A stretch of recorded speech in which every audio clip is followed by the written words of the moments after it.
fun. So the walls are going to stay brown, but I'm going to freshen them up. And everything's neutral. Yes, I know. I'm live. Give me a minute. I have convinced my mom. Besides, none of you are here yet. And I want to do colorful cabinets. You're all waiting for 11. And I need to unplug the phone and plug in the light so we have light. I'll need to not leave this near the floor because the cats are out. I don't have them hiding in the basement this time. We're gonna put that up there where hopefully it doesn't become a cat toy at any point. And we're gonna try to move this over here because why do they make the cords for these ring lights so short? Oh, a spark. Yeah, not thrilled with that. Okay, let's see here. Who's here? Retro Ruby. Hi, hon. I want to do one thing before I turn that light on and have it wipe me out completely. I'm going to put my lipstick on.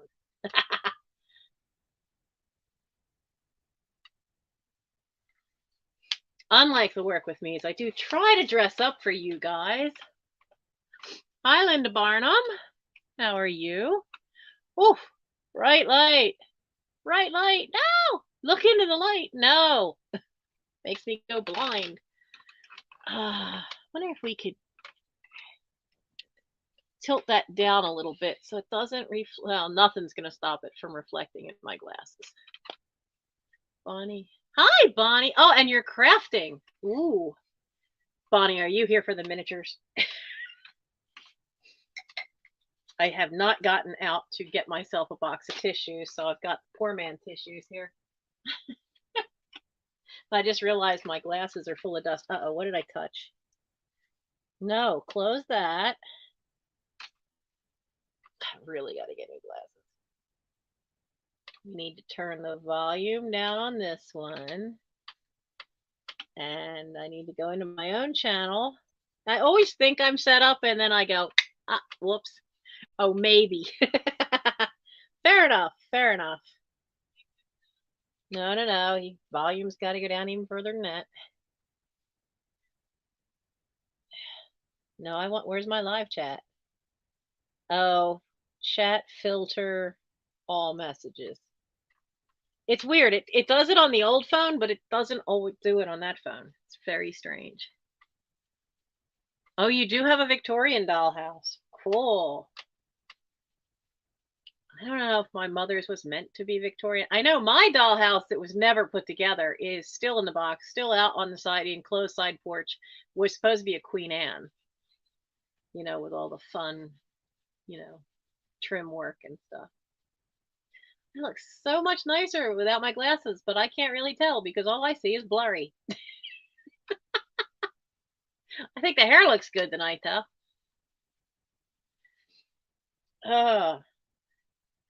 That's better in spite of the... See, the problem with the glare on the glasses is every little scratch that's on the lenses, like, lights up. And so it messes with my vision while I'm trying to look at the chat here. That's why I try to have the old phone. Don't lose the pen. We're going to need that. So that I can read the chat better. Makes it a lot better. Hi, Marcy has come in. Robbie's sneaking in there.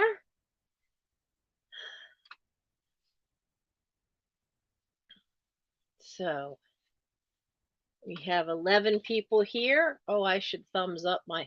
Yeah, I already did thumbs up my own thing here.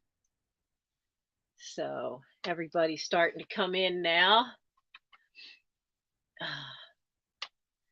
We've got Marcy. So when I last checked, and hopefully YouTube won't do what it did last week, when I hit 148 subscribers, it took 7 of them away overnight. I was up to 1,153 late this afternoon. So fingers crossed they don't yank a few away again. Why are you buffering? There we go. Ugh.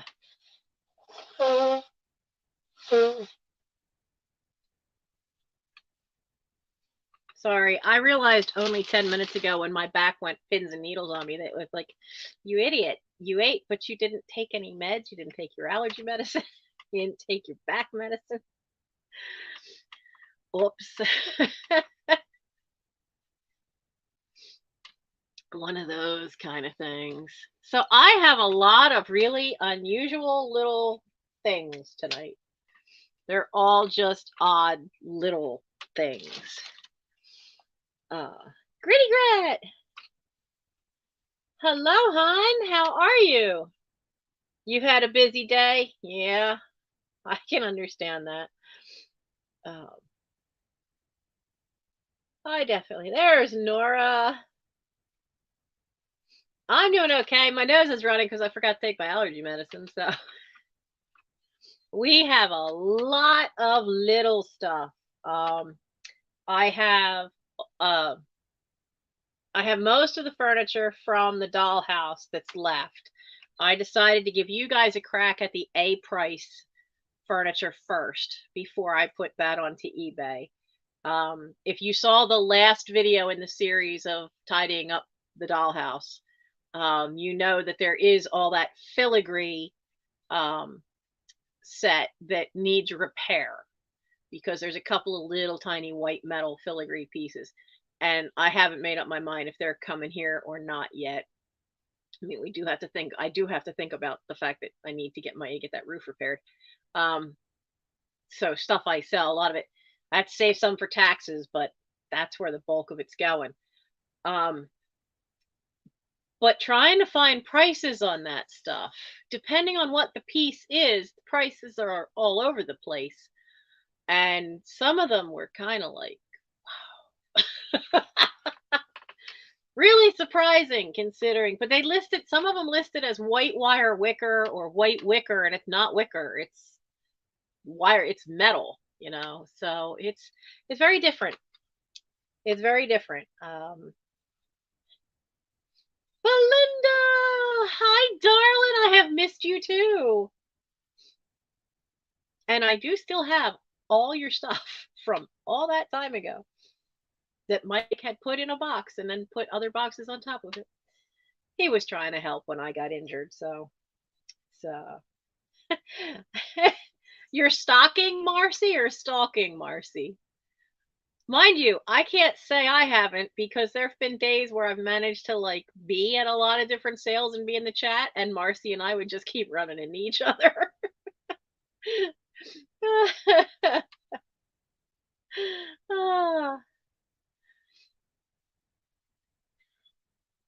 And Belinda, I mean, I didn't know what had happened to you, and I didn't know you had switched and started your channel.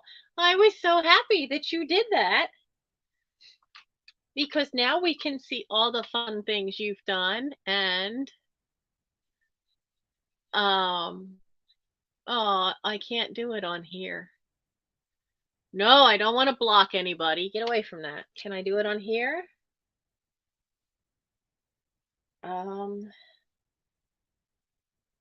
Here we go. Belinda, do you have any?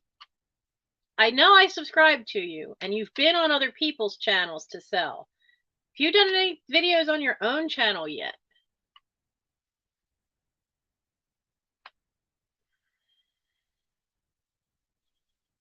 Because I'm going to make you a moderator. And this way, you can put the link in for your channel. So Warren's here. Hello. Hello, hello. I have a whole list of people I have to get who want to do a live sale with me. Some of them, though, we've got to figure out a time because not everybody can do this late at night. And I know Lisa from Flippin' Crazy is the top of the list because we've been talking about it the longest. And so I am determined by the end of this month, and I'm running out of days, I know, to get at least 3 set up with other people. But she's the top one. and we'll decide, are we doing vintage stuff, or are we doing books, or are we doing, what are we doing? Or are we doing jewelry? So now, for those of you who are new to the channel, I'm Nancy, owner and fun of this overstuffed house. And it is called Overstuffed for a reason. If you're new to the channel, you would have seen on the homepage of the channel a video pop up that says how I got an overstuffed house. And it's now back to being what it was when I first had to empty the last storage unit. There's no room to move. We moved 112 boxes of stuff back in from Philly Flipper's warehouse because he moved to Florida. And so very little wiggle room around here. Very little.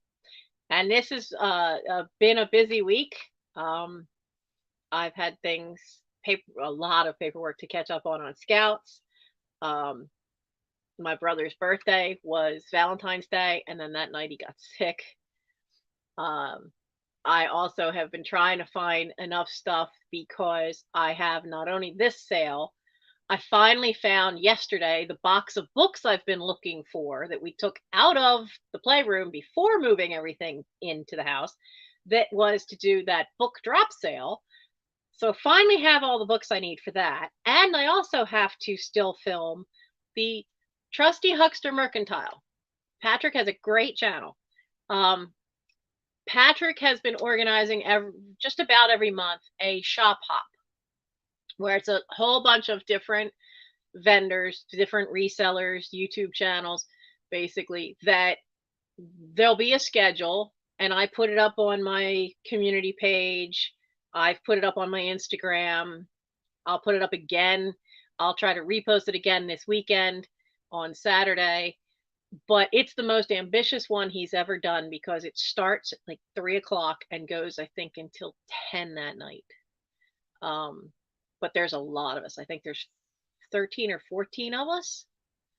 So I'm in the middle of the early afternoon. I'm at 4:30. And let me see if I can find it, because I really would like to get you guys in on that. Okay, where are you?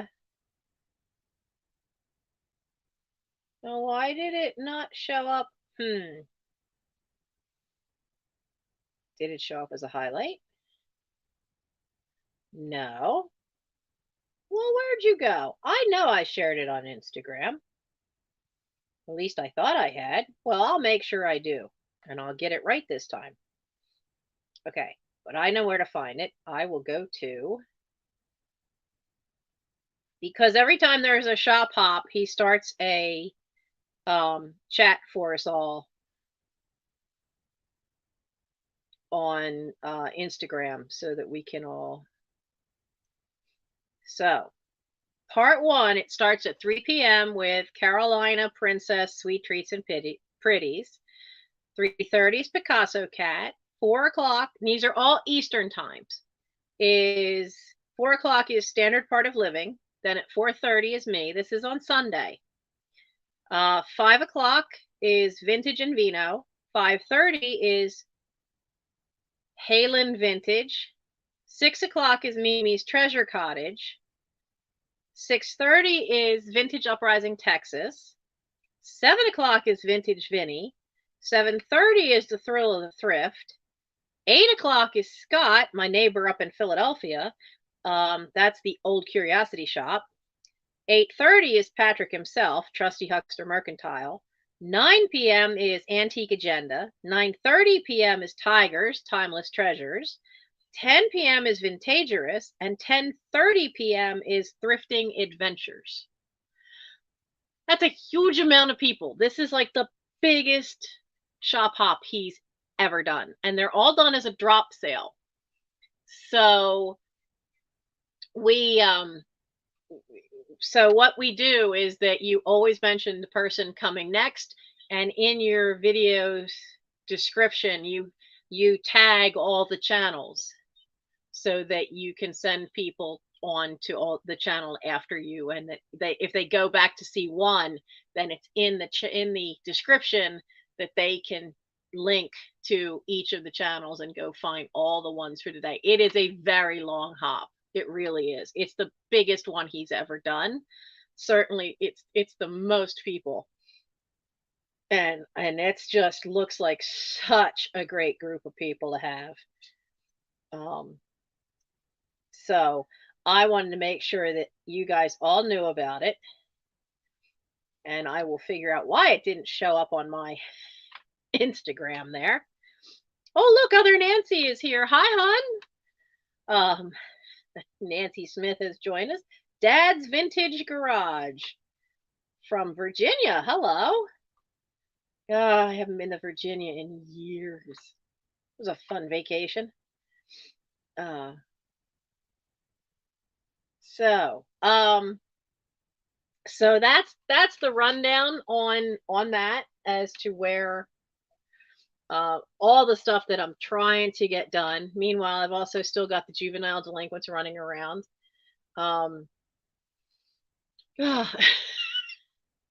It's turned out to be a little bit busier, and then yesterday, or the other day, we ended up having to have kitten cuddle time.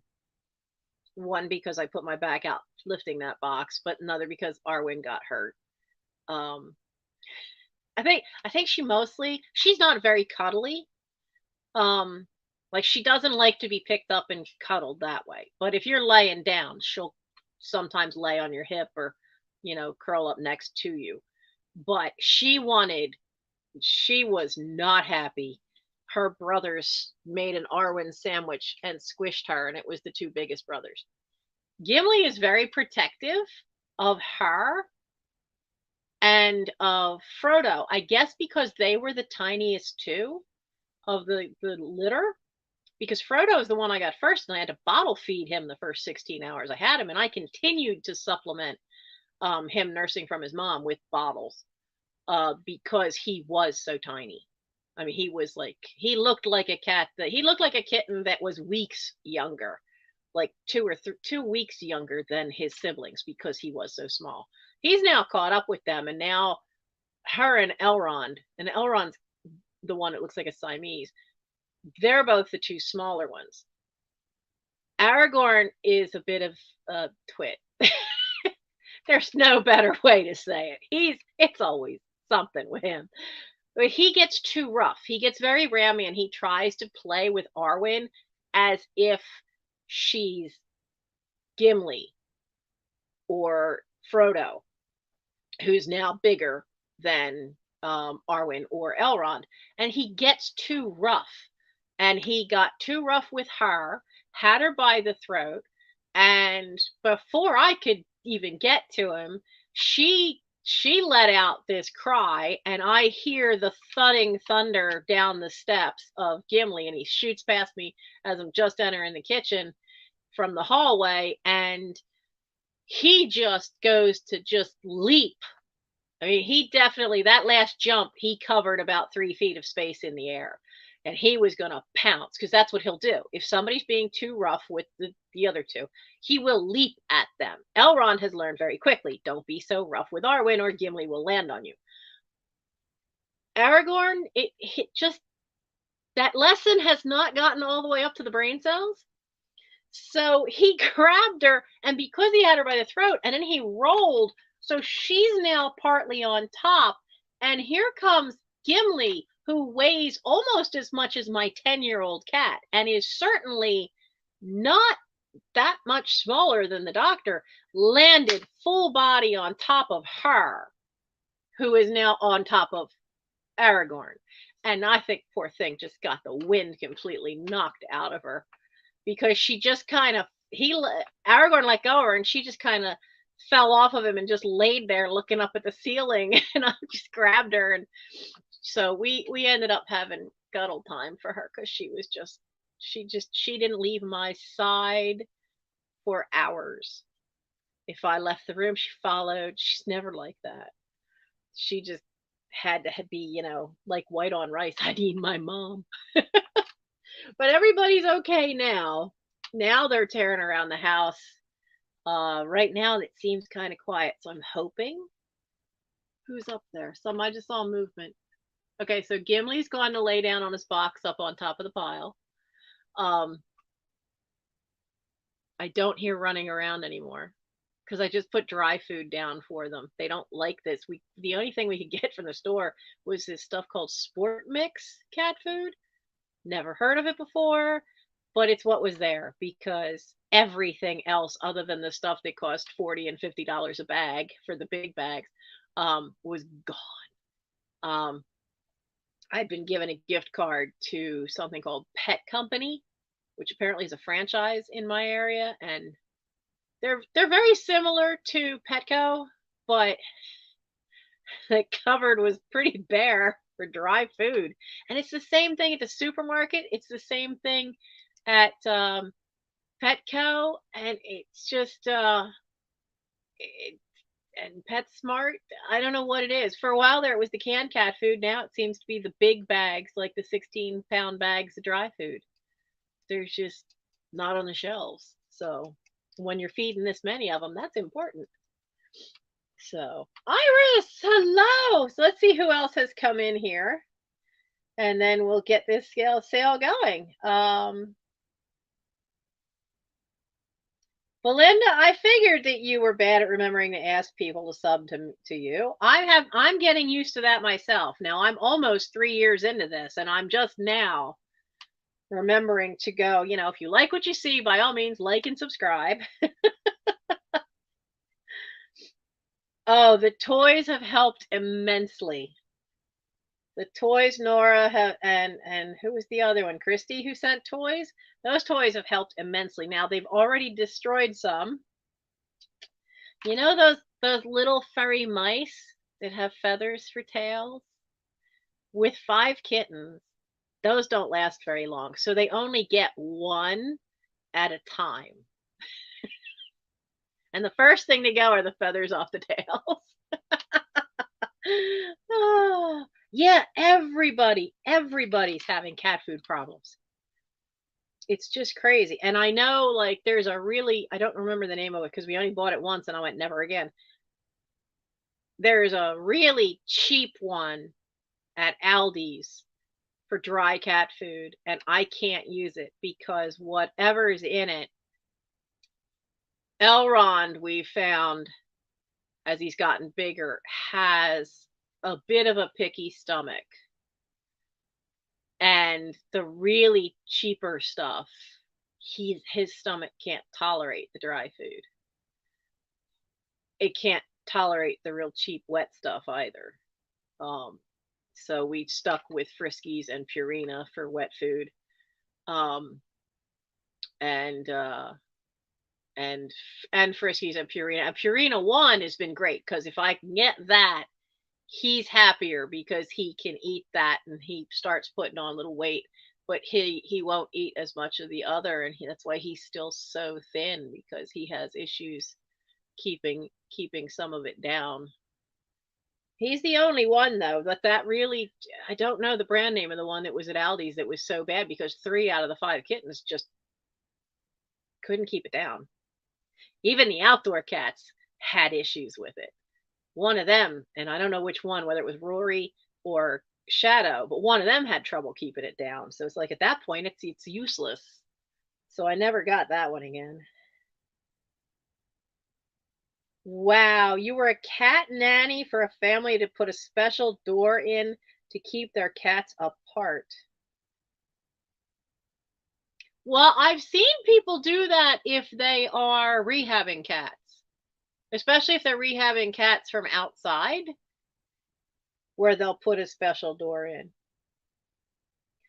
Nora, I try to get Purina 1 whenever I can because that's the one that Elrond, and with 5 of them and they all eat at the same time, it's not like I can just give it to him. I'd have to figure out how to separate him from eating with the others, and that's proven to be near impossible. I love Aldi for everything else. I love going to Aldi, especially for salad stuff. It's great. and I can get hummus at Aldi. And they have these cauliflower chips with sesame seeds in them. I absolutely love them. But uh oh, because the cats hated each other. That's why they had the door. The doctor does not like the kittens, but she's tolerating them, and I'm very, very happy that there's not serious fighting. There was with her and Morgan, which is why Morgan Le Fay got out of the house and ended up knocked up and at 9 months old anyway, because of that. And that's why I was never able to catch Rory, because the doctor would not tolerate a female cat near me and would be dangerous to that other cat. But with Arwen coming in as a kitten, she doesn't like Arwen. She's not happy about Arwen. She's not happy about any of them. Arwen, though, is really lately, I'd say in the last 2 weeks, started pushing the envelope with the doctor. She wants to be friends. Not like Aragorn, who's an idiot, who jumps on the doctor, thinks it's funny, thinks, oh, I'll get her to chase me. She just wants to murder him, but she's not trying to. But boy, but Arwen wants to be friends, and Arwen will come up and then just lay down. And it used to be like 2 feet away from the doctor, and it just gets closer and closer. And the doctor still wants none of it. Still wants no parts of that.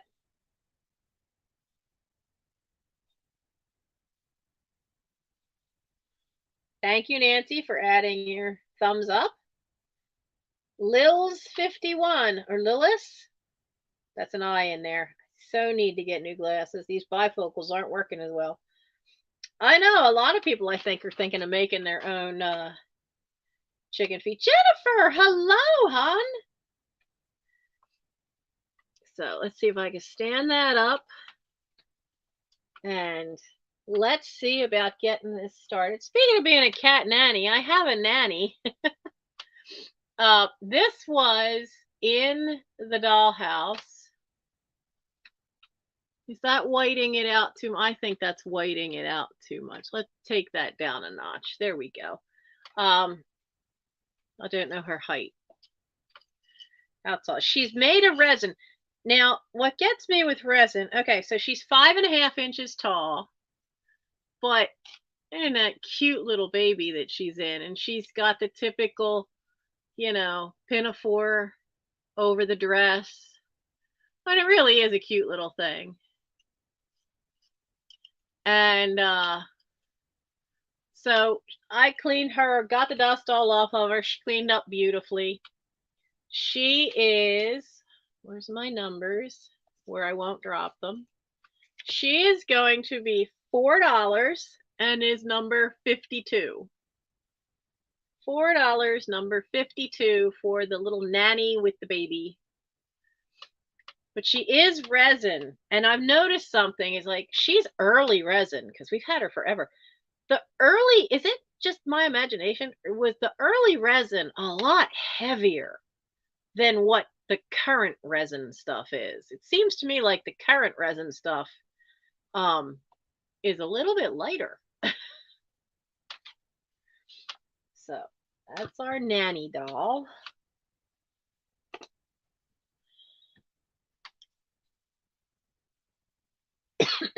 With a cat in your arms. Where's the, I have darn it, now I'm gonna start coughing.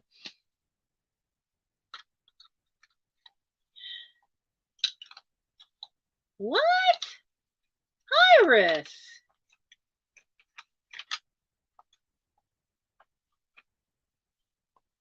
He's getting annoyed. You need a new landlord, darling. Oh man. Doesn't like your stock and supplies. I mean, do you have a business with that stuff, or is it all just, well, I mean, doesn't matter if it's stuff you make to make yourself happy, but I mean, if it's stuff that you're using to make things to sell, maybe you should point out to him that that's the income that's paying for his rent.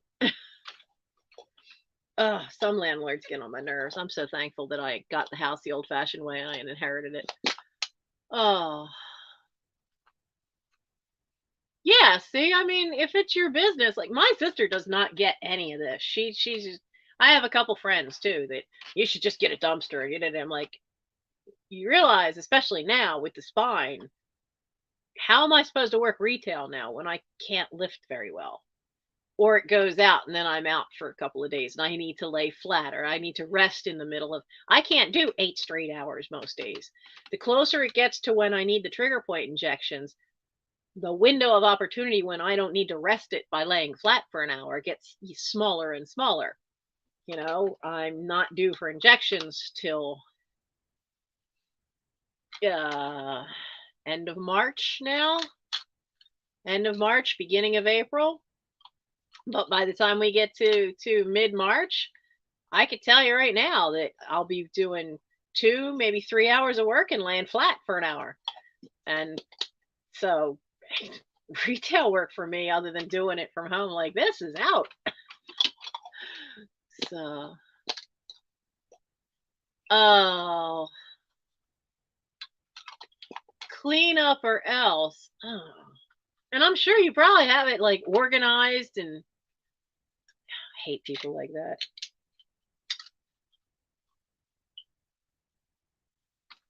Oh, newer stuff doesn't have this.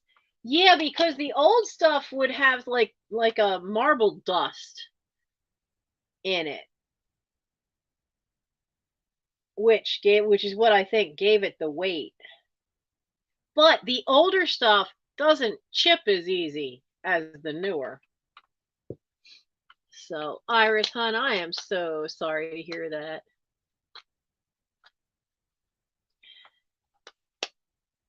Oh yeah, the tea, the cough drops, Nora, I loved it. I'm in heaven over that chocolate mint tea. That is awesome.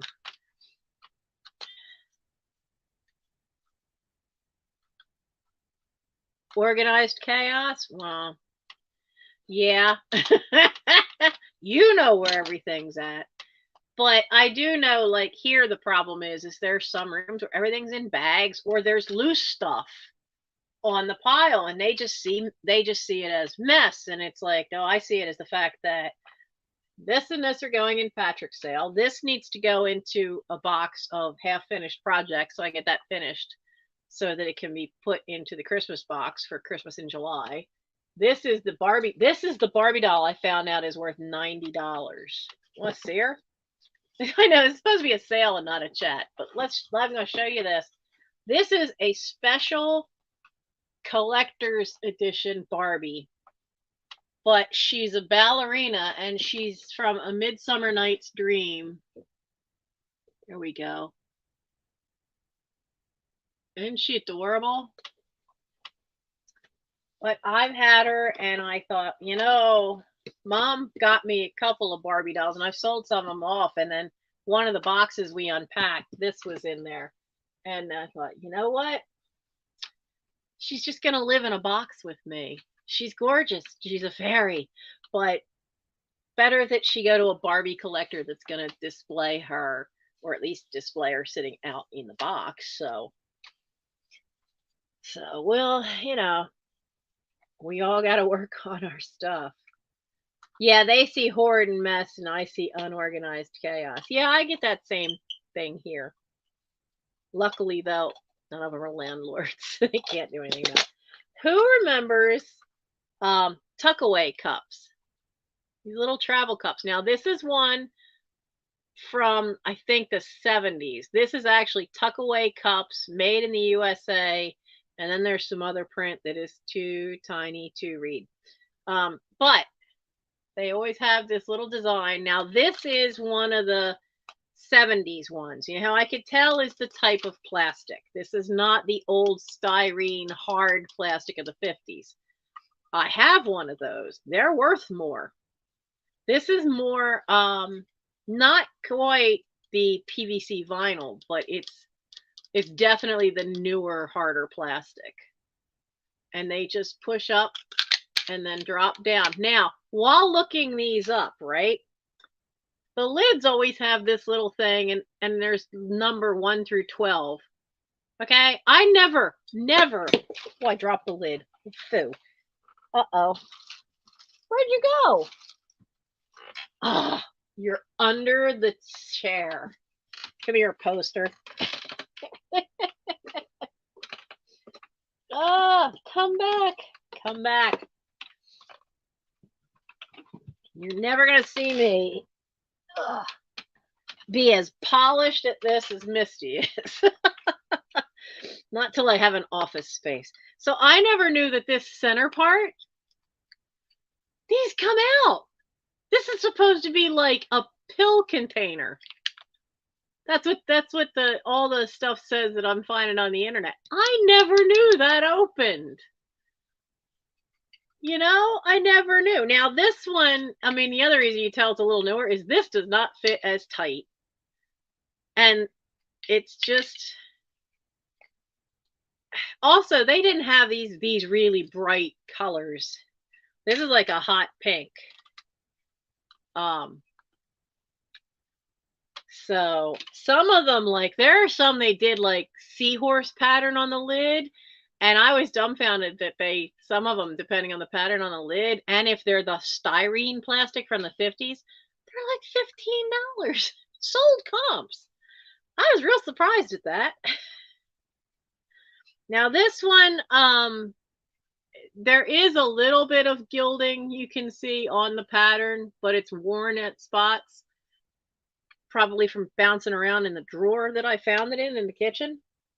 So this hot pink one from the 70s, I need to get it. I need my numbers where I can actually get to them. But this is going to be $5, number 83, for the early 70s tuckaway cup.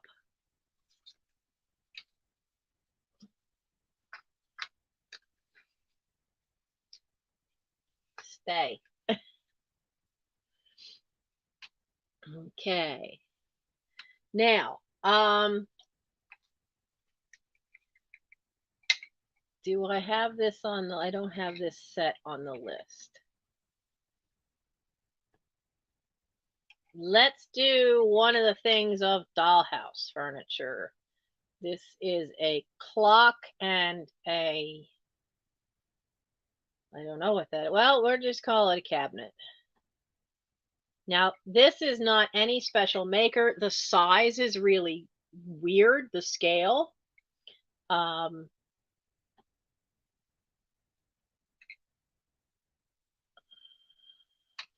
So it is, now they both have this really nice shine to the wood. And they both kind of have that color of like if they were oak furniture. But you see what I mean about the scale? That is not, I don't know what scale that is. That's not 1 foot 1 inch. That's some strange scale.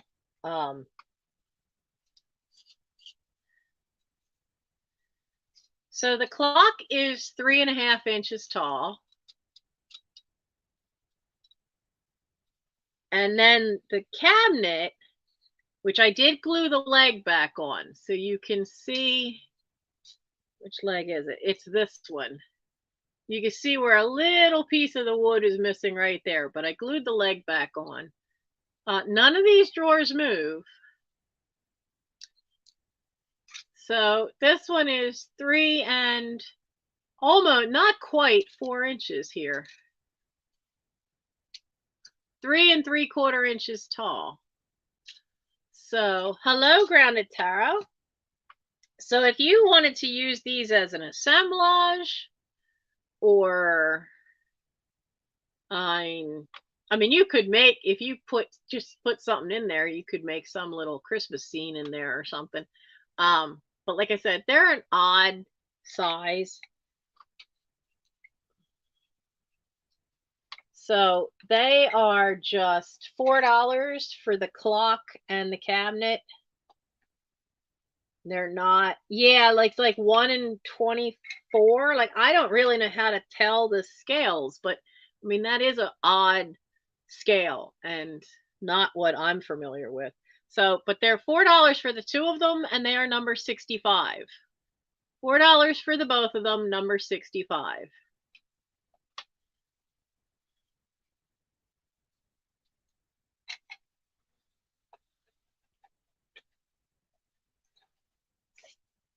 day. Okay. We have 32 people here. Let's do one of the offer ups. I have a pair, and they just say Japan on the bottom. And I know the tinier they are, the harder they are to find. But I have a pair of miniature Toby Jugs. I have the man and the woman. They are just under 1.5 inches tall. Aren't they cute?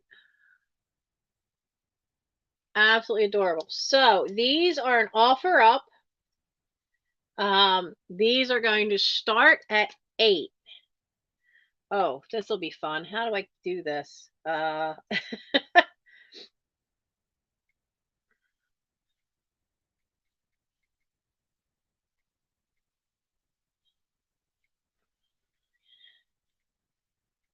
Okay, there we go. They're going to start at 8. This is hard to find. Most things you look up and say miniature Toby mugs, and they're talking about the 3 and 4 inch high ones. These are even tinier, and they do say Japan on the bottom for both of them. There's no chips, there's no cracks, there's no real crazing either. You could tell they are hand painted, but absolutely great. And that his face, that's not, I looked at it through the jeweler's loop. Where's the camera? There's the camera. It's not it didn't lose any paint. They just didn't paint his whole face. So it's not cold painted. It's not over top of the glaze. That's just how they painted his face. They didn't paint the whole face on. But they are great, teeny little set. And I don't see any takers for them. Stand up for me.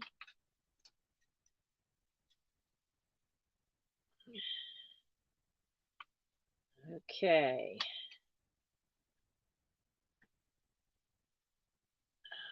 Did that, so we're gonna pass if this lets me in. Okay, so we're gonna pass on that.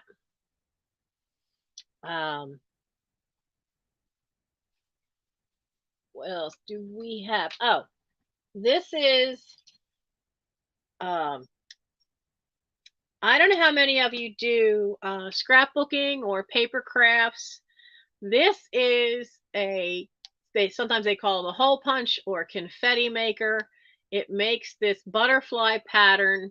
You slide your paper in through here and you press it down and it punches out that little butterfly image in paper. So you're basically making your own little mini confetti thing. I've only used it. I mean, I know there was one card that I used it on, and then I made a bunch of them, sat there and made a bunch of them that one day, and then I don't think I ever used it again. I used it on like 3 different colors of paper, and then for one specific note card I was making, and I thought, this doesn't do me any good, but there are other people that might like this. I was very surprised at how expensive these are. Boy, the price of doing scrapbooking and journaling for some of this stuff, like the scissors with the funny edges and these things, surprising. Absolutely surprising. So the butterfly hole punch is $7 and it's number 35. $7, number 35.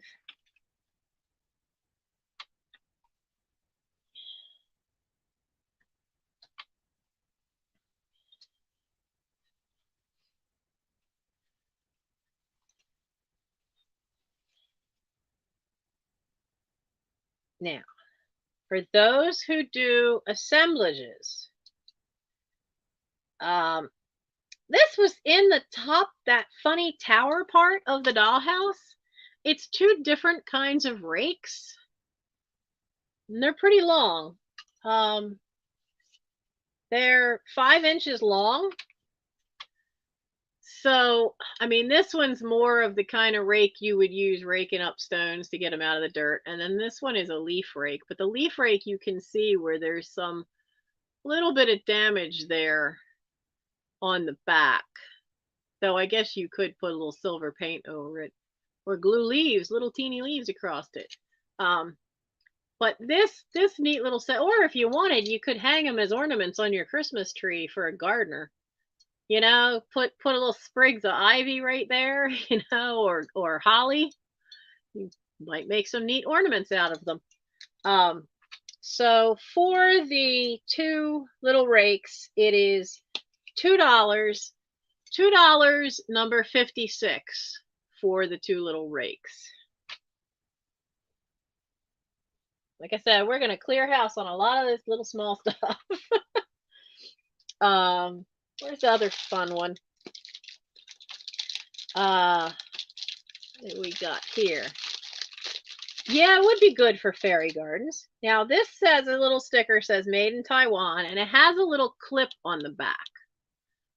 I have no idea, other than maybe my mother thought she could take the clip off and then give it to my niece for her American Girl dolls. My niece is now in her 30s. She still has her American Girl dolls packed away, but my niece is in her 30s. She's not going to want this anymore. So I've still got the original bag it was in. It basically looks like a Jello plate creation. So I don't know if you could get the clip part to come off, or I don't know, maybe you want to clip it into a doll's hand or something, but I'm tempted to send it to Katie from Vintage and Vinyl, because she did do those Jello creation videos where she made some Jello creations out of an old 1950s, 40s or 50s cookbook. And boy, one of them was so bad, even the dog wouldn't eat it. It was pretty bad. But the fun little Jello design plate, little clip thing, is $3. $3, number 34.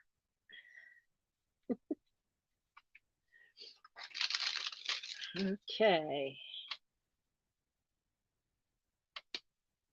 Now, well, my nose is running. That's what we're going to do right now. Give me a second. Whew.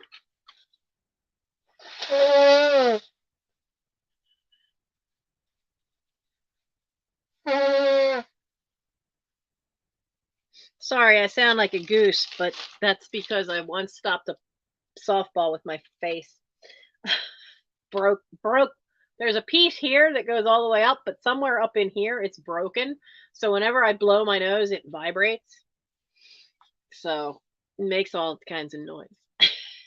took a softball. I took one here, and there's a crack in the skull right there. But I took another one, and it went this way, and it actually like caught right in here, and it broke the in. Now I was lucky it didn't break this part, but somehow like the little piece up inside is what actually like cracked. So, oh yeah, man, Katie's now I can eat Jello without stuff in it. But boy, some of those ones, like she found one that wasn't too bad, but that first early one, I forget what was in it, and some piece of it dropped on the floor. And her little pug Louie will eat anything, but even Louie spit it back out. I think she even made a T-shirt of that one. It said even the dog wouldn't eat it because he wouldn't. He wasn't gonna touch that. So let's do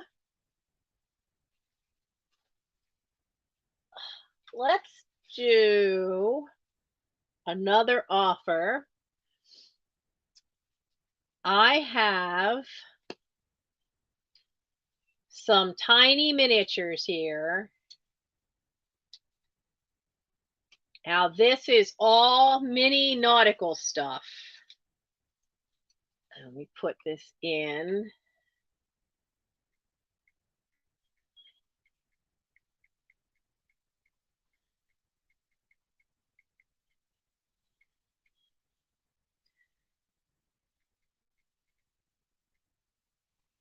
We're going to start this at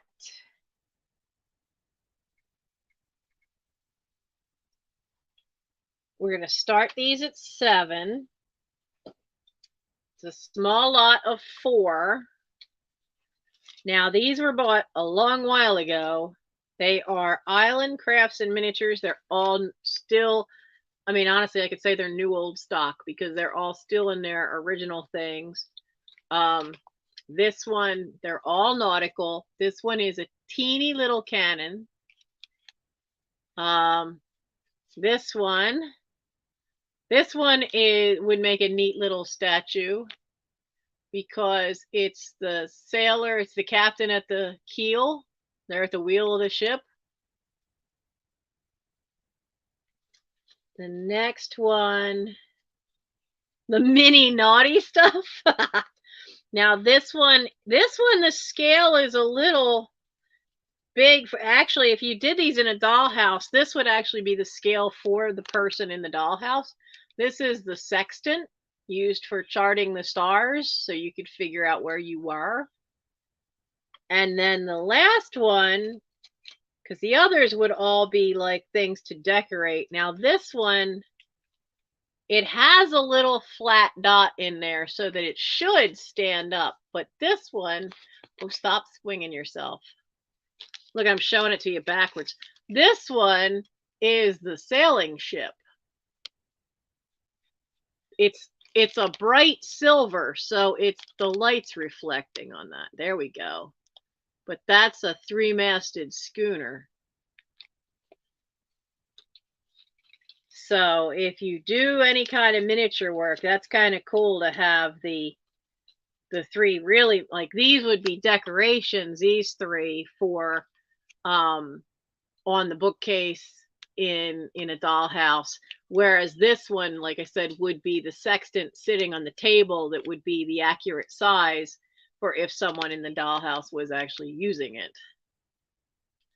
Now, none of the parts on the sextant move, but it does look the right way. So that's a lot of 4 nautical, not naughty, nautical. And that was started at 7.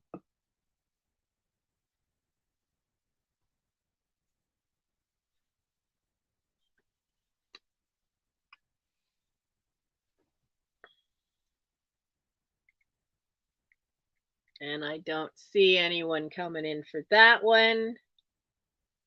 Now, if anybody who is interested in these miniatures and you see anything in the replay, if you're watching this tomorrow or over the weekend, you can email me anytime you see something that didn't sell in a sale. You basically have a week.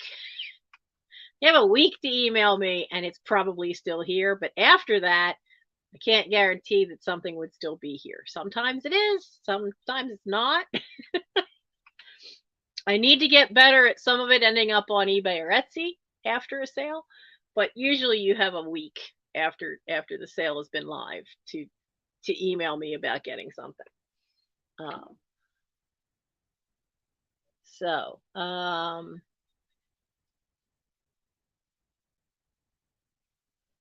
Oh, that's all the notices that I'm live. I know I'm live. Okay, so we have, I have, for those of you who like little dolls, now I got to get her out of there. Oh, no, I don't. The light fits. She is a porcelain doll. She's an ornament. She's from 2003. She's never been out of the box. Actually, original price tag is still hanging on the inside of her in there. Look at that little curls. She's so cute in her purple and red.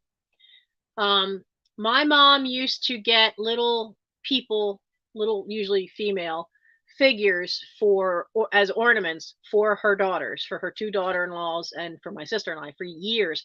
My sister made a really cool big wreath out of all of hers.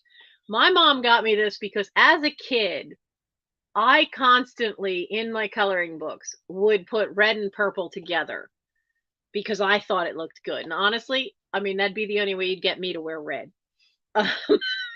Just don't. But this one I've never had it out of the box. It's just a cute little doll. If you wanted to just have it as an ornament, it does have the hanger thing that comes out of her head. But you could have her any way you wanted her, as a doll on the shelf or anything. She is $7. She's $7 for her. She's $7. She's number 62. $7, number 62.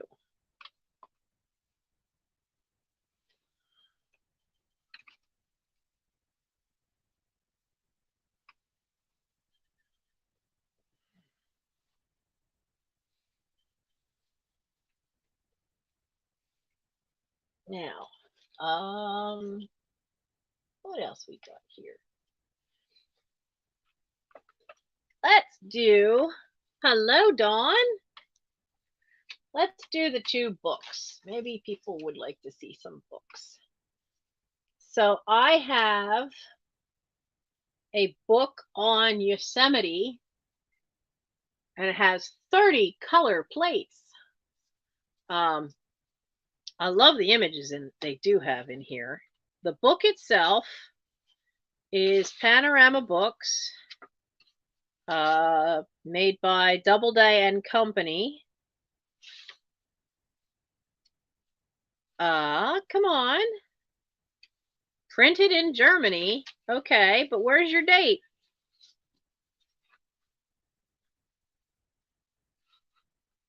Really? Well, does Germany have different rules? Has a Library of Congress catalog card number, but it has no publication date in it. Well, that's a surprise. But the color plates in here are absolutely gorgeous. I mean, I love when they have these gorgeous early, sometimes the early color plates are like Kodachrome, and the colors are so rich that you almost look like you're there. And they stopped doing Kodachrome film, and I'm really sorry about that, because there's modern stuff just doesn't always capture the richness of the colors.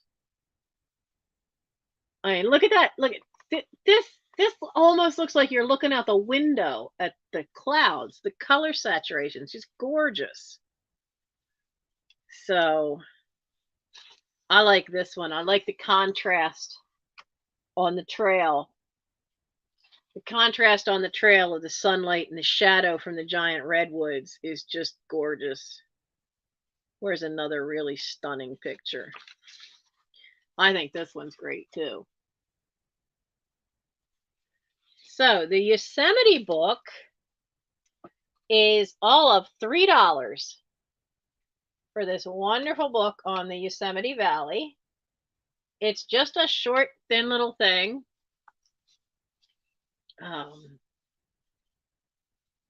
From Panorama Books. It's, what did I say the price was? $3. It's $3, number 71. $3, number 71. Oh yeah, you don't have to have the dates to put it as a Library of Congress catalog, but most things do have some kind of publisher's date in there somewhere. That was 71.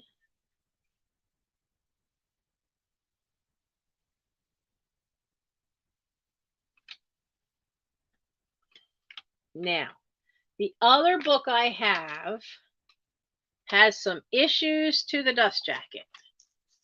It's starting to have that separation of the gloss film on the top part, front and back, and you can see on the back, at some point somebody put clear packing tape. No, it was not me. But this is, and I don't know how many of you would know who they are, the Lipizan stallions. Now, the Lipizan horses are an incredible Spanish riding school, the Lipizaners. And my mother remembered seeing them in Philadelphia. And they still, I think, travel, but they are an incredible riding school. They always have these white stallions. If they ever do another tour through the United States, it's worth it to see them, or look them up on YouTube. You can find some videos of them. This book is from 1969 and is filled with great images of the horses and the riders. Oh, there's one of the rare black ones. But it's got the whole history of what they do. They're specially trained to do formations and all kinds of special things. They go in about the breeding program, the whole history of them. This is probably a book that may have been sold when they do the exhibition, because it goes through a history of the breed, what they did during two world wars. But it is a neat, especially if you like horses too. This is Who is Climbing on My Knee? I just see gray. Which one are you? I hear a bell. It must be Arwen. You're the only one that hasn't ripped the bell off your collar. Hi, little miss. So the Lipizan Stallion book. Anyone who likes horses, it is a fun read. Or if you know a kid that likes horses, it'd be worth it to have that for them, so they could learn about a different breed and a different style of riding. So this book is $3 as well. It's just $3 and is number 60. $3, number 60.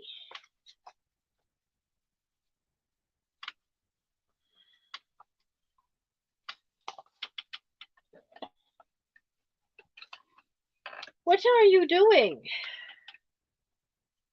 Come say hello and stop hiding under there. Oh, little Miss Arwen, your collar is just getting shredded from your brothers pulling on it. Yeah. I hear the purrs, but you're still pushing against me like you can't get away fast enough. Patsy M, I see you for the Lipizan book. Thank you. Look at her acting all shy, hiding her head from the camera. You don't look up at the camera? No? What is this? You don't usually let me pick you up without squirm. Oh, I think she said, no, you're not going on the table. No table. Here, you want to go up? You can lay down up there. You can lay down. Yes. That's the doctor's box. You can lay on top of the doctor's box. She's not here. No phone cord. No phone cord, not toy. Where are you going? Now you want mom time? Really? Now? You silly girl. Why aren't you like go sleeping with your No. No table. No table. No table. No table.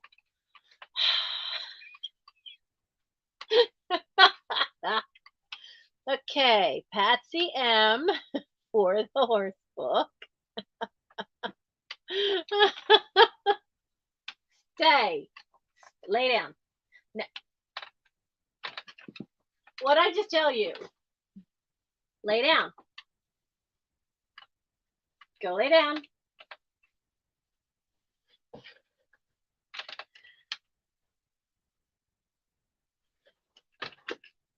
Nope, we're going to try to go overland. Well, now what, little miss?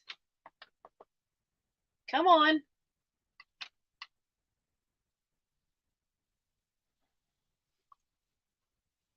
You can't. Oh, come here. All right, come here. Come here. No, no, no. Come on. Up on the tower. Go up there.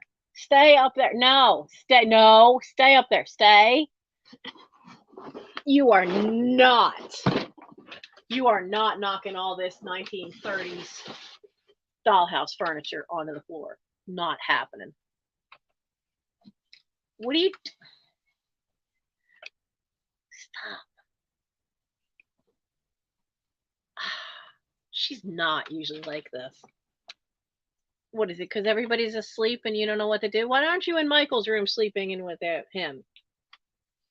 Okay, let's see. Let's do another offer up. We have, let's do the teeny tiny baby doll. This was my mother's. Now, my mom was born in 1929, so this is definitely from the 30s.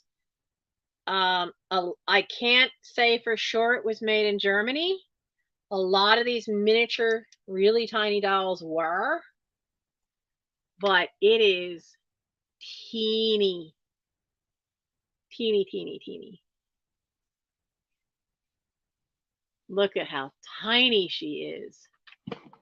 Cat. Now, she does have teeny tiny little feet. If I can get this little dress up far enough. Look at how, honestly, look at how tiny these feet are. But it's still in, like, this is some, it's sewed onto her.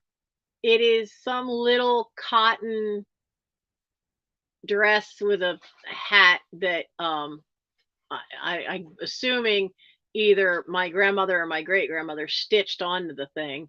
This is old rubber band. I never did get all of it off of the dress, but I'm sure you probably don't want to keep that little outfit that's on it. But the feet only come down to here. So she's only, this little tiny baby is 1.75 inches long. So it's from the 1930s.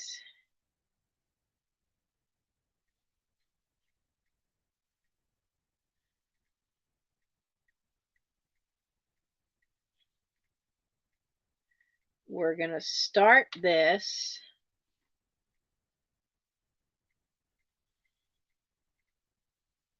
We're going to start it at 10. Anybody who's interested in this tiniest of baby dolls. And I love that, like, there's even, I don't know if you could see it. Can you just, does it show? It keeps wanting to focus on me. Like, can you see that there's an indent to make it look like there's a thumb? That the hand actually has a little tiny indent there. So it does look like, maybe you can see it better this way. Can you see it? How it just looks like it, there's a little bump. So it actually looks like it has little thumbs. See? I mean, that's just so cool that the hands are actually curved. The feet are the same way. The feet have like teeny little, it's got the teeny little curve of the instep, and the feet aren't perfectly flat. There's a little tiny arch to the feet as well. It's absolutely adorable. It's just that the clothing that it's in is kind of, but it's just a piece of material just hand stitched together and wrapped around it. I couldn't, because the material's so long. I mean, all this bottom part, there's where the foot is. So there's like 1/2 inch of material. I guess it's meant to look like a little christening gown. So I couldn't see what's written on the back of the baby doll because it is so tiny. I see if I can, oh, I've got a butt crack. That's funny. Can I get this up far enough? Oh, it's got something. So the joints are metal pins, which is often what they did.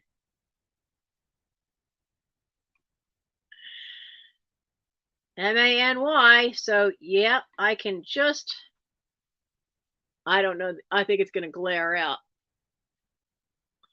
I don't think you can be able to see it. But it does have Germany, and then there's a couple of numbers here. So it is German. Such teeny tiny little ankles and little feet. Such a little cutie. Absolutely adorable. And so I only see Marilyn in for 10, which this is a great deal. I don't know if the baby's bald or not. Probably is. They often didn't have like real hair on them underneath that cap. So if they did, it's a little bit painted on. So I see Marilyn for 10. Is there anyone else for the teeny little bisque German baby doll?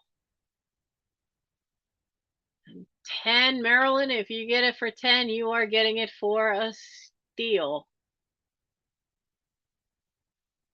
She is absolutely, keep calling it a she, maybe it's a boy, but absolutely adorable little thing. And so I'm going to start calling it.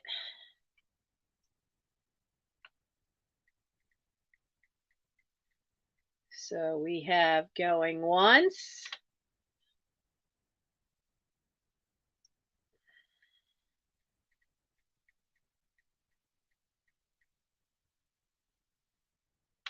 And going twice.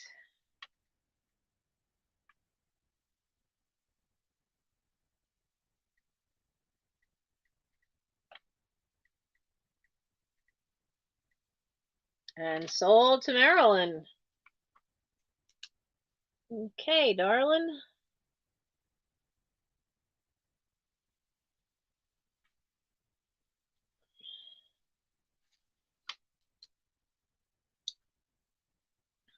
We will put you up top there.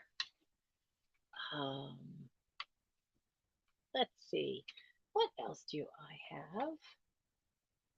I do have some of the A-price furniture.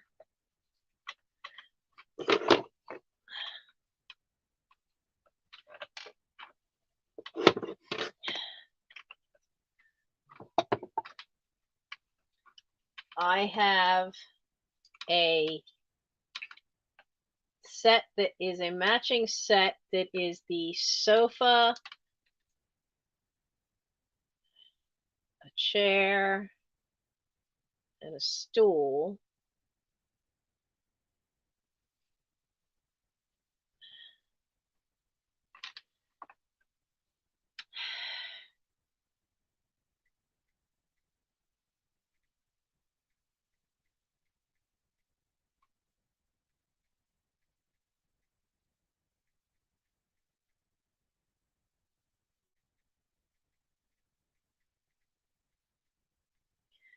And we're going to start this at 10. A-price is one of the names to look for. Now, none of these have the sticker. And here's the problem with A-price stuff. Now, that's the sticker. There we go. Let's see if it'll focus on that. But the sticker, they usually fall off. So to identify them, you usually end up having to look them up online to find them. These are all A-price. And we have a little stool with a velveteen red cover. You have the chair. I like the gothic little points on the arms of the chair. And they even made sure that in the back was the same red material as the cushions on the front. This cracks me up because this is kind of got all the block things. This dining room set, these are all pineapples. This dining room set has these big bulky things on there, but it kind of reminds me of what our chairs are like. So you get the chair as well, and you get the sofa. Now the scale on these, I'm pretty sure, is 1:1. The sofa is 6¼ inches long. And the only thing wrong is you can see where, from years of kids playing with it, the velveteen has lost a little color. Some of this is also light fade from the light hitting it in the dollhouse. But you get all 3 A price pieces. And the offer is at $10. Start for all 3 of these dollhouse pieces. I just, my mom, every year there was a charity that local charity, not Toys for Tots, because they get tons of toys, but there was a local one that would take toys, and she would go to Michael's every year. They had stuffed teddy bears that were usually 12, sometimes 14 inches tall, and she would dress about 20 of these bears every year. And I wish I could. One year we have a photograph where she filled the sofa with them and took a picture. And I kind of wish I could have done that with this and filled it with all these little teddy bears that would be different clothing. But I was going to make teddy bears that were that tiny.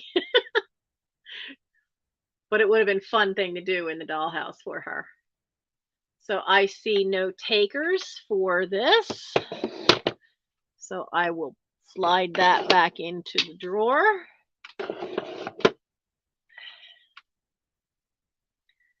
And we'll put pass for that one. Oh, wait, I take that back. I see Patsy in at 10.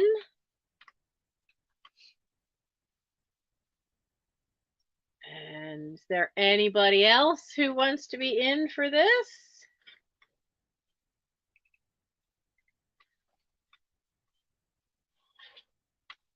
What are you doing?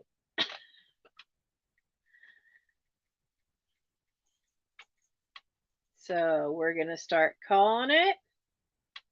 Hello, hon. How are you? So we have going once.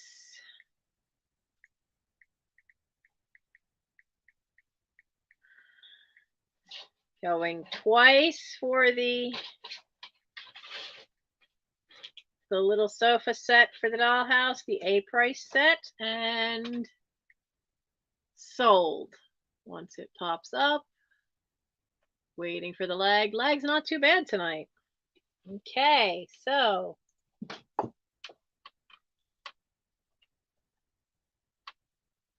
Arwen, honey, why can you not settle down? Oh, hi, Val. You having trouble with the Wi-Fi?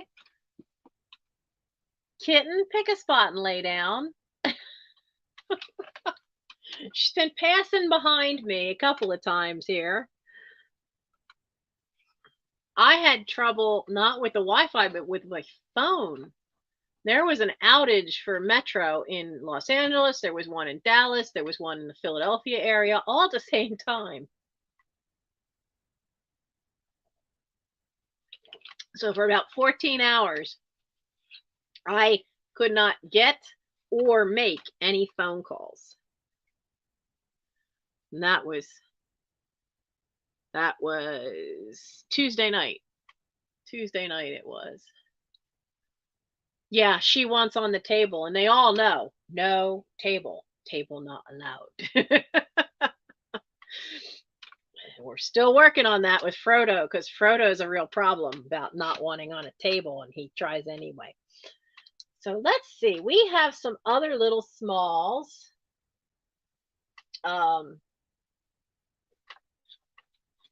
Where are we on the list here?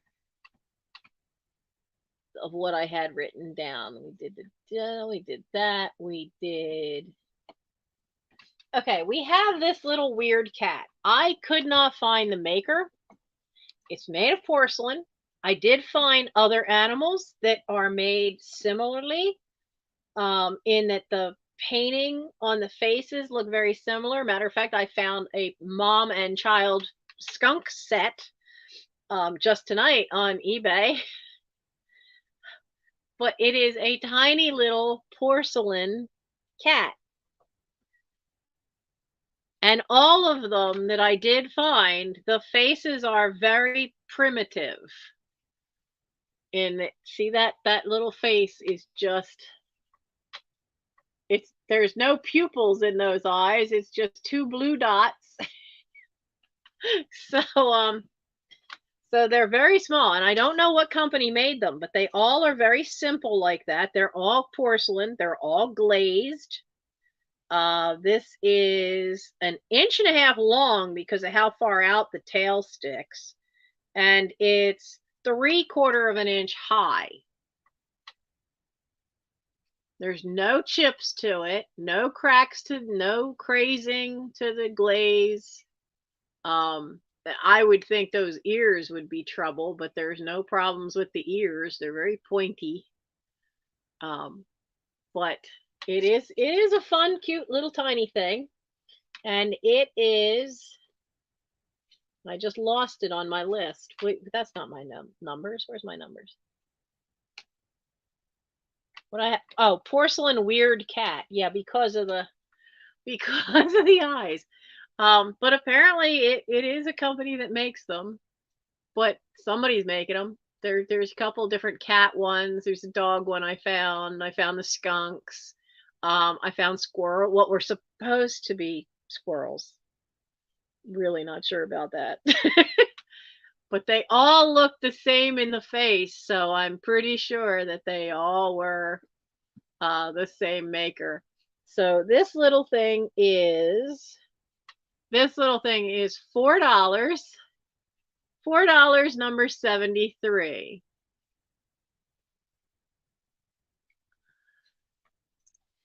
Yes, Patsy, don't worry. I still have your stuff.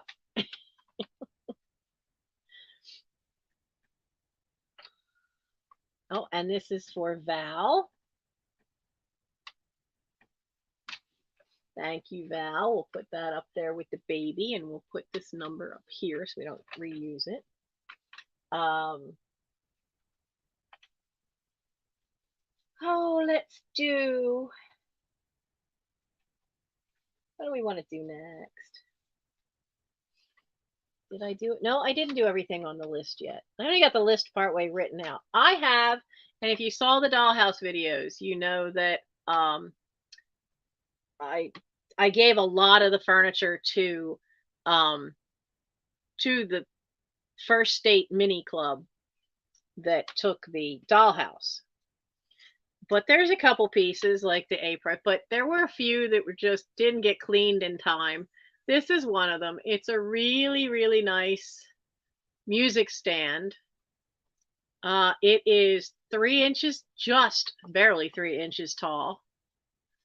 It's a really nice piece, well put together. I don't know who the maker was. I couldn't identify that. But the music stand is going to be $5. It's $5, number 59, for the miniature Dollhouse music stand. $5, number 59. I kind of half thought it'd be funny in an assemblage if you had one of those choir boy girly candles and you had that standing next to it with the music right there. Yeah, I mean, it could also be a lectern for giving a speech. And I see Patsy.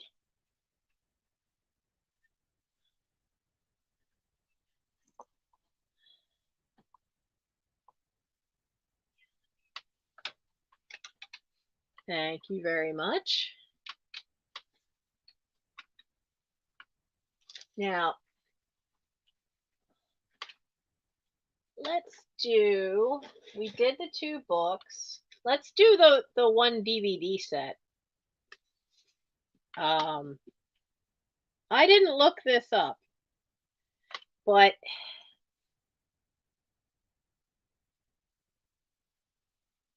there's 4 DVDs in here.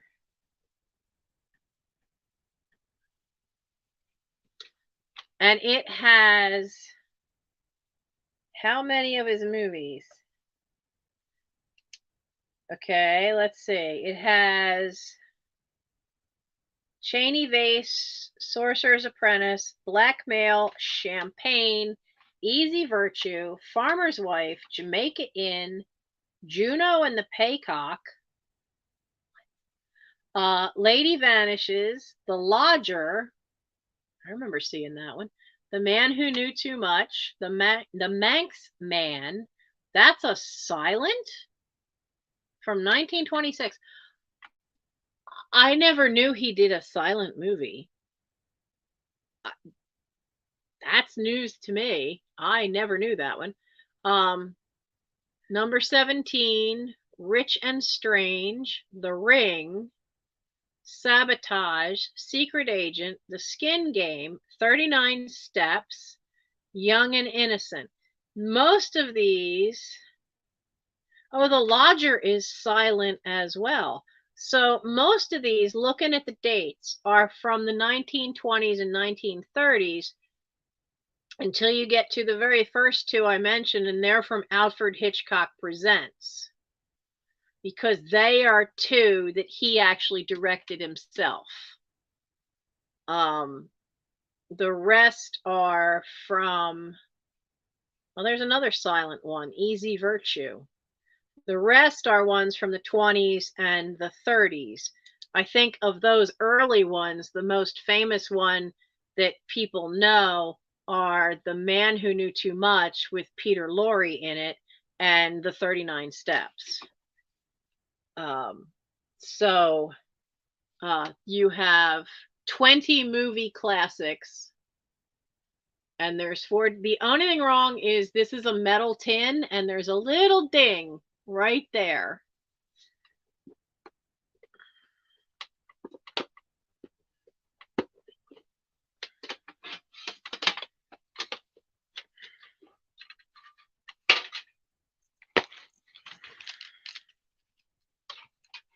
And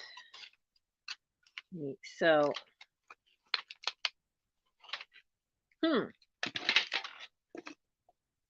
I didn't open this beforehand. I should have.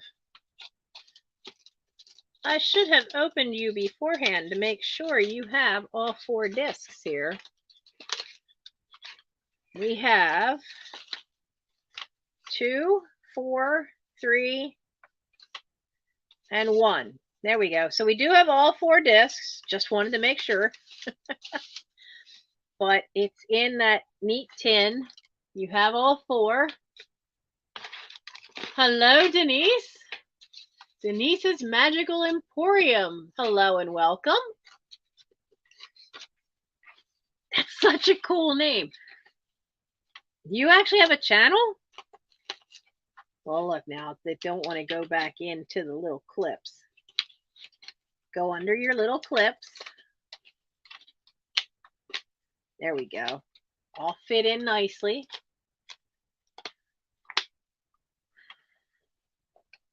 So it's got its little plastic case, but it's also got this great tin.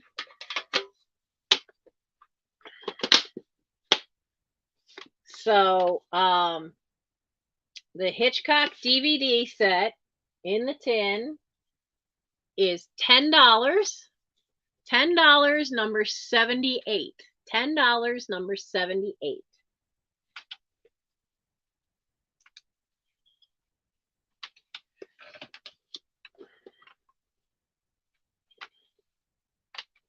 Patsy, okay. My favorite Hitchcock movie isn't actually on that. There's one he did, and it's been so many years since I've seen it, I can't remember if it's called The Apartment or The Rope.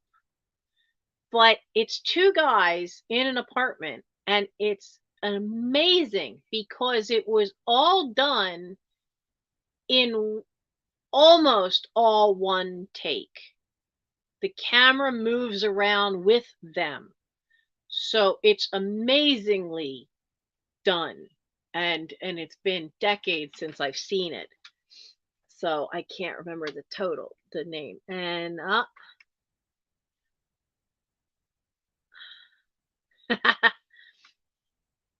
oh yeah, it's easy to have the buying part down.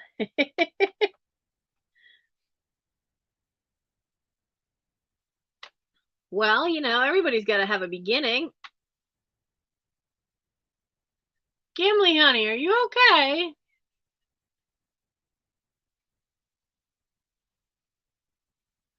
He's wheezing while he's sleeping. They've been in the basement too much.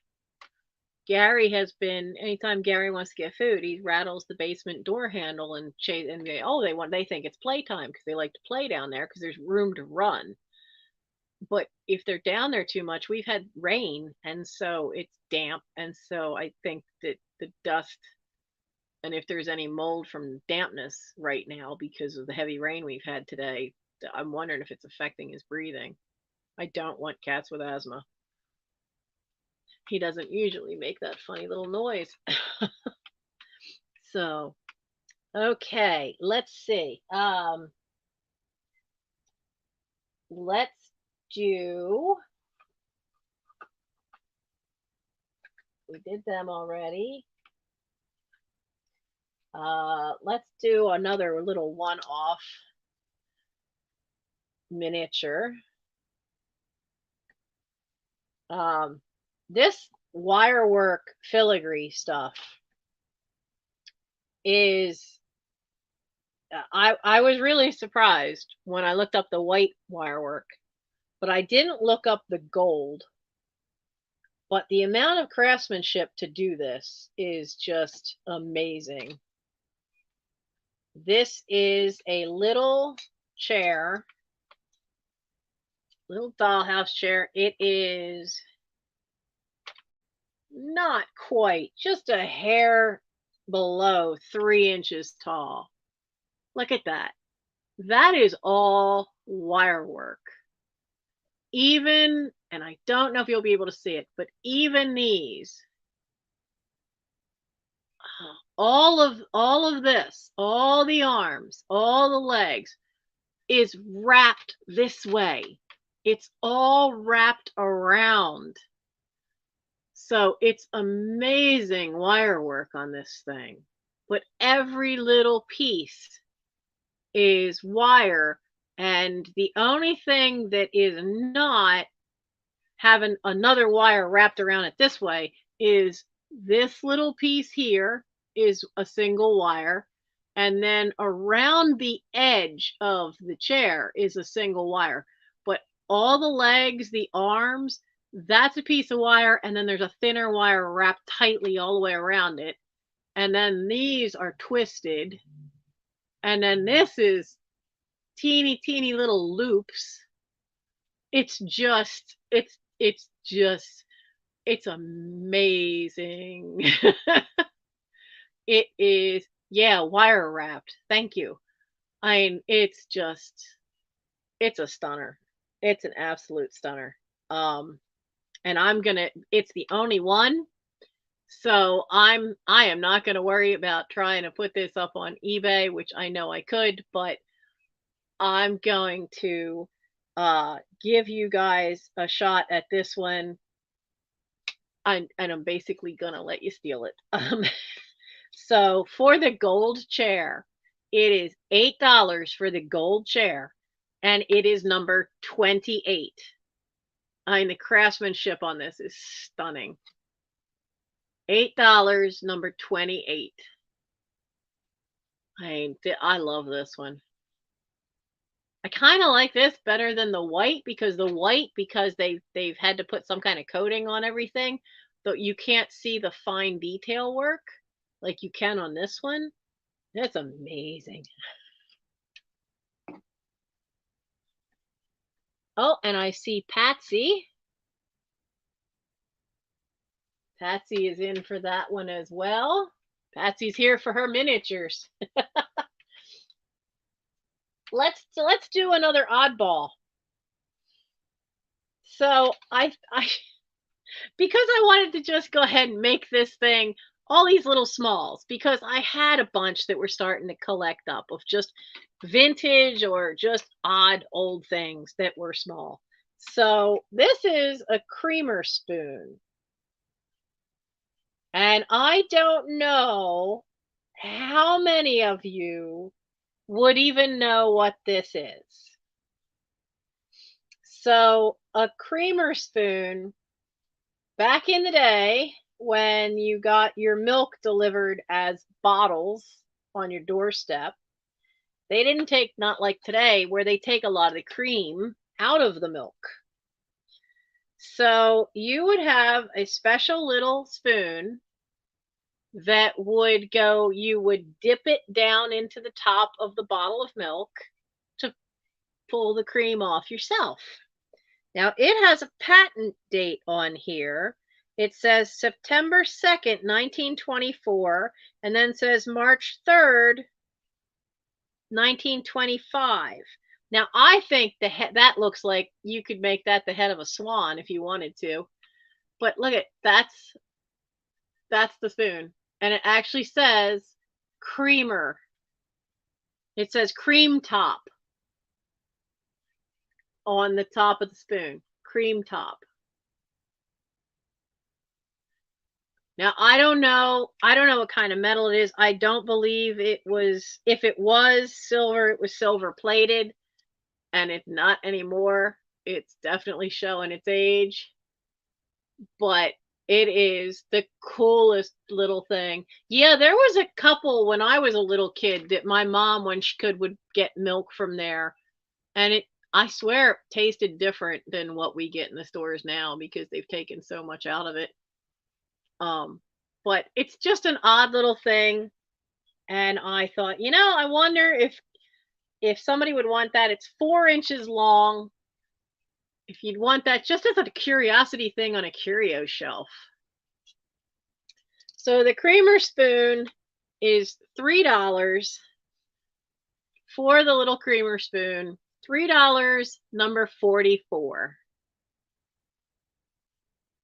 No, I don't believe it's pewter. Like on the back, you can really see the silver, but once you tip in here, you can see how it's all worn off. I think it was very lightly. It's probably, it might, I don't think it's lead because it's not easy to bend. So I think it's probably tin with a silver covering. But it was $3, number 44.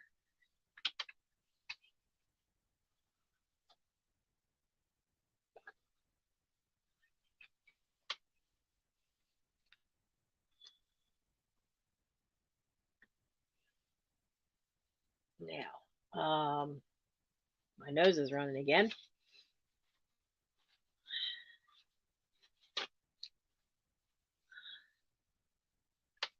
What is it? Oh, you have been late. They're the only thing you can fit. I understand that feeling. I forgot to grab a handkerchief before I came down here, and the 2 handkerchiefs I have here are for sale.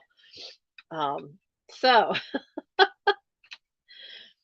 let's do, how many people are here for those Victorian children's boots? Let's do those. These were on, I put pictures of these out all over the place. It is a pair of Victorian, well, not really, I think they're Edwardian, little children's shoes. They have leather soles. You could tell they were worn.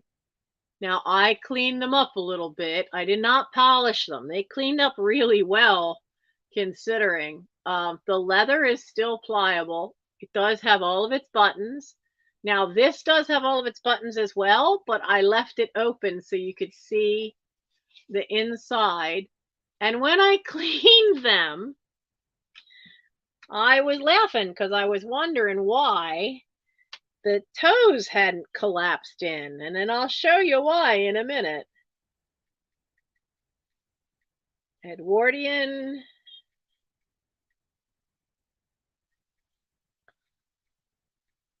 child's boots.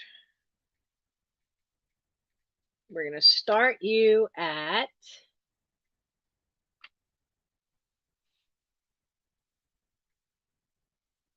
let's start you low. Okay. I'm going to start them at 10.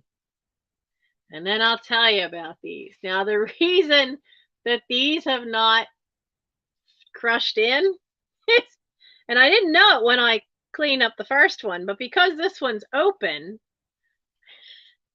there's a little pair of socks. Wool, too, from the looks and feel of them. Look how long they are. And they aren't like, the tops aren't even. But they're tucked down in the toes. That's why they kept all their shape in the toe and didn't, like a lot of times, old shoes, you find them, and the leather has crunched in and collapsed over the toes, and these didn't. Well, that's why. Now, they do have, I mean, there is a lot of wear. Now, all the buttons are there on this one, but I wasn't going to try to close them up because I wanted to be able to show you the inside is got like a lightweight canvas material is what's on the inside, and there is something to make the heel stiff all through here. But I think these might have been Annie Owl's. My great-grandparents' first child was born in 1900. Now, I grew up knowing Annie Owl. She died just shy of her 98th birthday in 1998. She went to, after her sister passed away in 84, she got into a snit because she didn't inherit the house. My mom did. And Mom kept telling her, you don't have to move. You stay here for you as long as you want. It's not a big deal. No problem. You just live here because this is your home. And she decided to go move in with a niece out in California. And so she passed away out there. But she was born in 1900. So I think, knowing what I do of having to do the research for my mom for costumes and stuff, and for period clothing, I think these are Edwardian. I think these are probably were Annie Owl's, which, considering the size of the foot, she was born in 1900, so that puts these right smack in the middle of the Edwardian period, because this would put these maybe at, 1906, when you figure the size of the feet on here. So, so I see Patsy in with an offer for 10. You really do not find vintage children's shoes. They really are not easy to find at all. And I mean, yeah, they are definitely used. Now, I didn't try to polish them. They have, the toes are black leather, and then the shoes themselves are dark brown the rest of the way around, and then they have little shiny black buttons. They're absolutely just such a cool little thing. Especially, like, there's more wear on this one than there is this one on that overlap. So I guess she had a harder time buttoning that side than this one, but I mean, it just would look so cute just sitting on a shelf. That'd be kind of cute. So yeah, especially to find a pair. I noticed that I've seen singles. Now, somewhere in the house, I actually have a single child's shoe that has a wooden bottom to it. I don't know where that ever. I had to have come from the house in Norwood because that was the only one of the inheritances that had stuff that old because it was my great grandparents' house. Um, but there is one floating around here where the whole bottom of the shoe is wood, but I only have the one. And you're right. You just don't see them as a pair. You just don't see that very often. So if there's no other interest for that wonderful pair, I'll start calling it.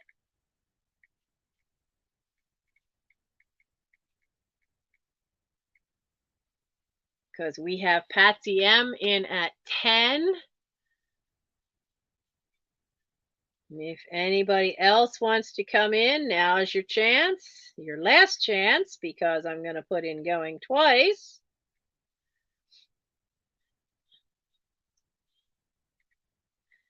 And then I don't see anybody else coming in. Oh, I got to wait for the lag. There's the going twice.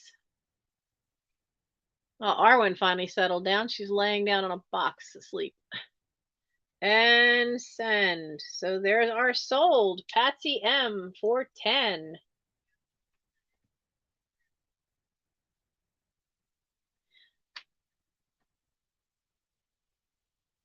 Thank you very much, Patsy.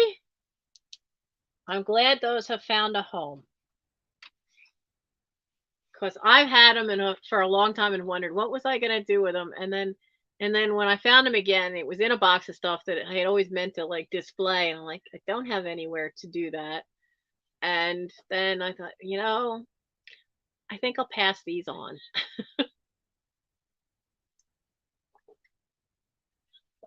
There have been a couple of things this week that I just decided it was time to pass it on, which is why that 1930s dollhouse furniture is going to be listed on eBay this weekend. Oh, Iris, yeah, I will add you to the list.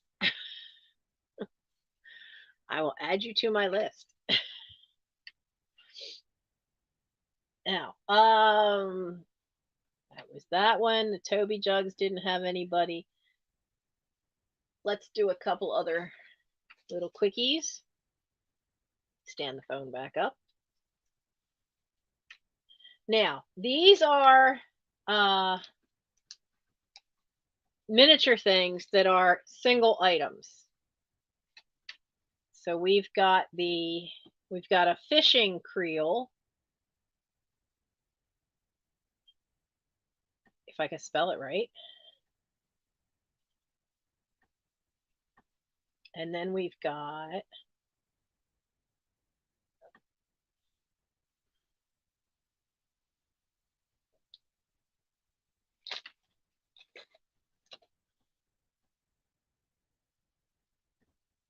okay, so the first one is and this is one, I'm pretty sure is resin, because I know this company, this used to be sold, this company with that label used to be sold, it says 1998 Joann stores on the back, but that little miniature is resin, but it does, the basket itself I think is resin. Yeah, it doesn't open. It's got to be plastic. It's not heavy enough for resin. So I think that's plastic, but it does have the long strap. Hello, kitty. No, honey, not you. I said hello to kitty, Mr. Hedgehog, and sleepy Arwen over here just tucked her head up and just looked at me and then put her head back down. Oh yeah, baby shoes dipped in bronze. That was a big thing in the 50s. So this little one is only going to be $2. Good for if you're doing an assemblage that's got summertime things, and you could have it with a little fishing pole, and that would be fun. But let's see. Oh yeah. So the fishing creel is $2, is number 63.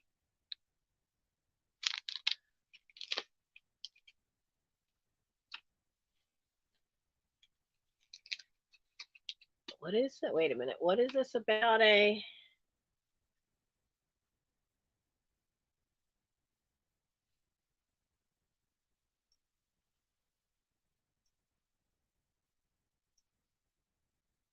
There you go, Iris.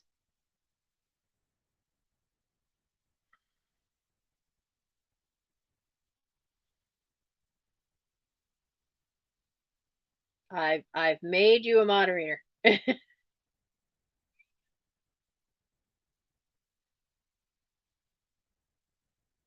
You know you have the right one when you get a picture of dollhouse furniture.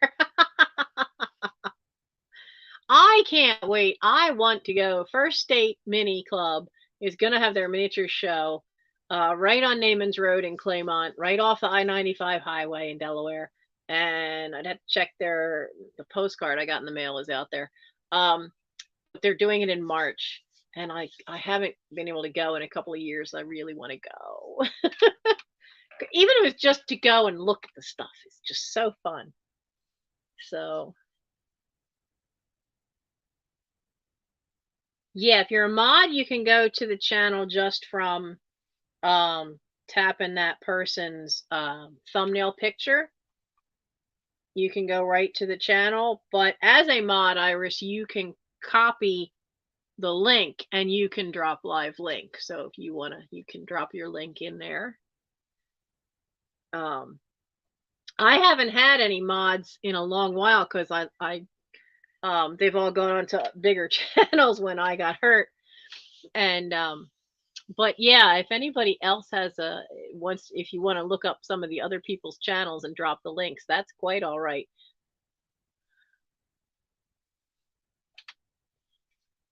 Now the other one I have is I have a bathroom shelf.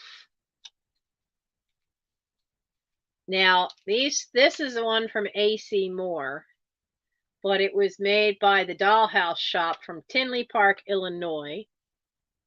And honestly, with the way with miniatures is the more little doodads it has on it, the higher the price these things are. My favorite is the fact you have this towel rack and you've got the nice little hand towels. You've got the little thing of bath salts, a little tiny thing that I guess is perfume, a soap dish, but you got a rubber ducky. Isn't that cool? I just think the rubber ducky is the funniest thing in there. I think it's absolutely a riot having the duck. So this is $5. As you can see, it's never been out of the package. It's $5, number 23. $5, number 23.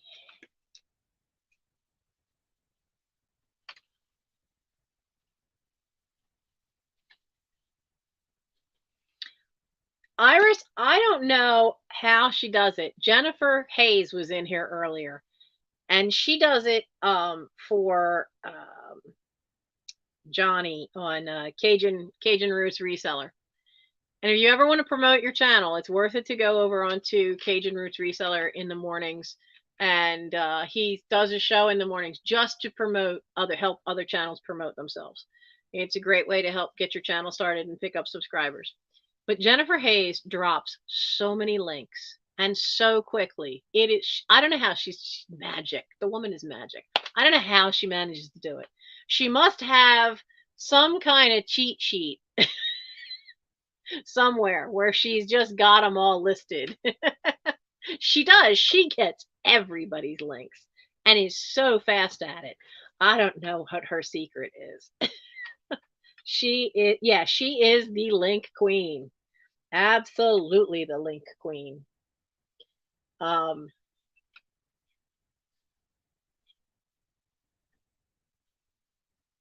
She is something else. I have one that this thing, the bowl has some issues. It's a lot of work went into these roses though. Maybe you could paint the bowl. So the bowl is a little metal bowl. The bowl has some weird discoloring here. It had a flaw right there, but it's all teeny tiny. I got them clean. It's all teeny tiny little roses.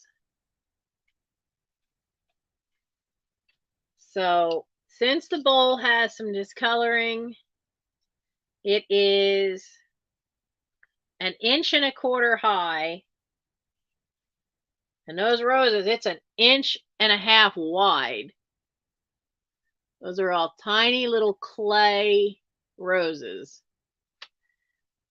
But this is just $2 because of the, you know, the discoloring and then the wonkiness of the bowl right there. So this is just $2 for the miniature roses. It's number 29. $2, number 29.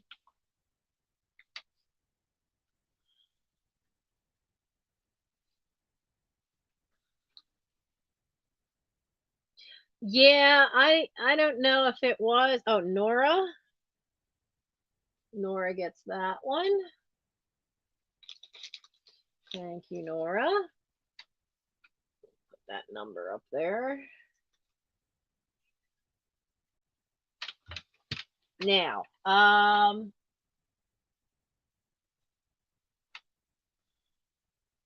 did the mini Toby Jugs as an offer up.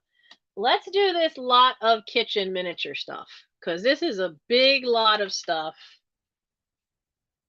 Half of it never out of the, well, actually more than half of it never out of the package.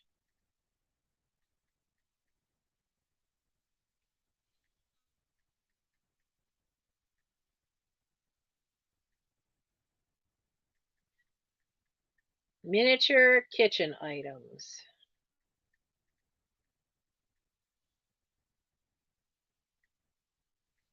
And we're going to start it at 10, but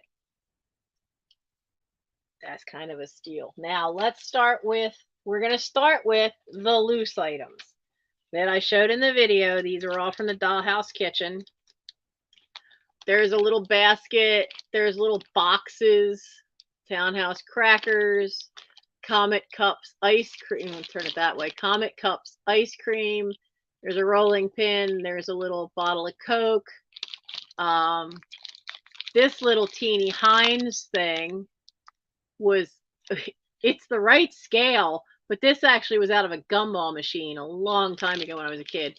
Now, this box of donuts actually is an artist thing. The donuts are actually handmade and in there. That's something I bought at the First State Mini a long time ago.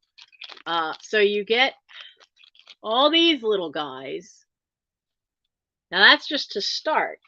Like I said, this is a big lot of stuff because I cleaned out a bag of stuff that's small items, and I knew there had been some miniatures in there. And I realized, like, these are not the ones I'm going to use. So there, with it, with that little bit comes a vintage mixer with a mixing bowl. Get that up. There you go. So you get the mixer. This is metal too. It's got a little weight to it. This is from Small Wonder Company. Made, just says Small Wonders made in the USA. Plate of spaghetti and the meatballs. You get that. Now these are the parts I think are fun once you get to the stuff. Now here's, what's this one? Smidgen's miniatures. Handmade in the USA in Lima, New York. This is paper towel holder. What cracks me up is that the paper towels that are on that actually are paper, and they have little dots on them to actually look like, you know, the little dimples in paper towels. That all goes with it. I see Bonnie in at 10. There's more. All this is one big lot together. The tiniest of the kitchen stuff is a teeny tiny made to look like a little, do you remember back in the day when maple syrup came in a can with a screw top lid? Do you remember log cabin actually came in a little metal log cabin? Well, this is maple syrup in what's made look to be like those tiny little cans. Showing my age there. Um, so you have that little tiny one, and then you have, it says antiseptic, but I love the graphic.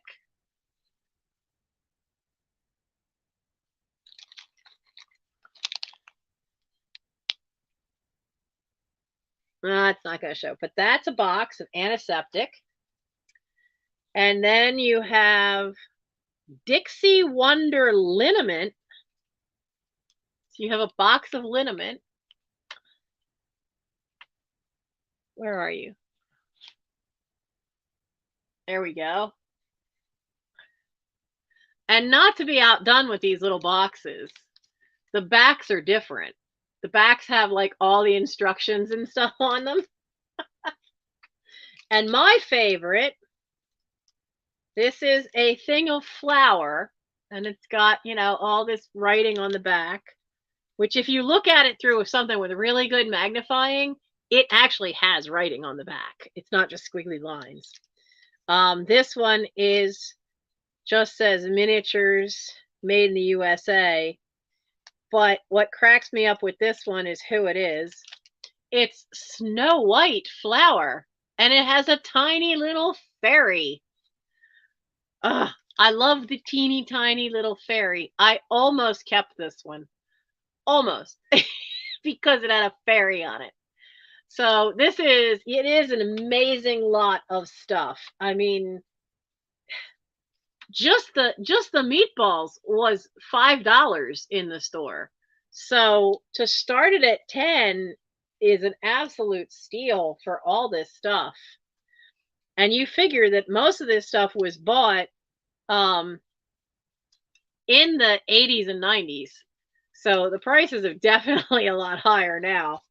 But you get all these ones that are still in the packaging. What, 1, 2, 3, 4, 5, 6, 7 items still in the original packaging. And then you get all of this stuff, the loose stuff, which, I mean, I'm sure that box of donuts alone, since that's a crafter's, somebody's crafter's piece. I know at the back of it says Shackman made in Taiwan, but I know for a fact that was just the box. So $10. I see Patsy came in at 12. Bonnie came in at 14. Hello, Trisha.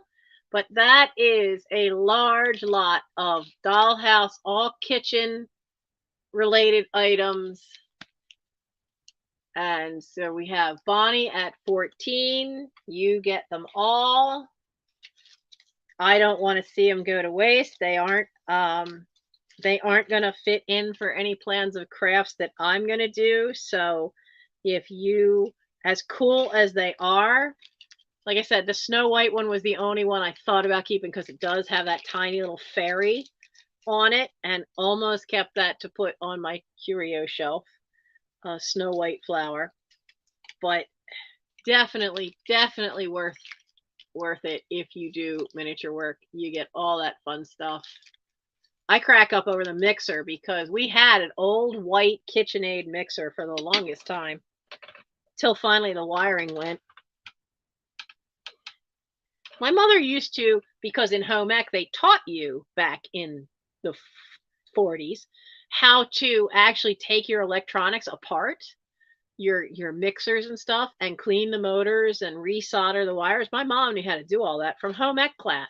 And she used to take that old KitchenAid apart and clean out the motor because flour would build up inside of it, and that's usually what kills the mixer. And she used to take it apart and clean it and put it back together, and it would work. We had that thing. It finally gave up the ghost. It was a wedding present to them in 1947. And it finally gave up the ghost, I think, about 1980. I know I was older than 13 when it finally died. So out to Bonnie. All right, so Bonnie's in at 14. I'm going to start calling it as soon as I can get back in here. So we have going once, but that is a great lot. I'm so happy that's found a home. Yeah, new mixer, they just aren't as sturdy. And I'm seeing a lot more stuff about people like finding these old appliances and then paying the money to get the electrical rewired and get it restored. And they're doing amazing, because the motors are all metal gears too, so they last longer.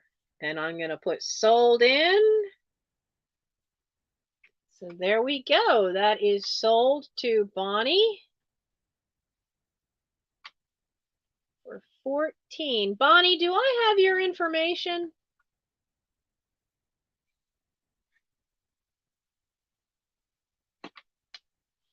So that's my email right in the corner. So make sure that you have, and if it's been a long while, make sure you just email me again to that. I need your name, your address, your real name, and so I know your YouTube name, your real name, your address, and the email to send the PayPal invoice to, if it's different from the email you're sending from. And I ship using pirate ship, so that helps keep the cost a little lower. An old pink mixer with the pink bowl. Oh, wow. My grandmother used to have a mixer, and I don't remember the mixer, but I know Granny still had the jadeite bowls. I'm sure my aunt took them upstate and sold them, because anything worth anything she took for herself.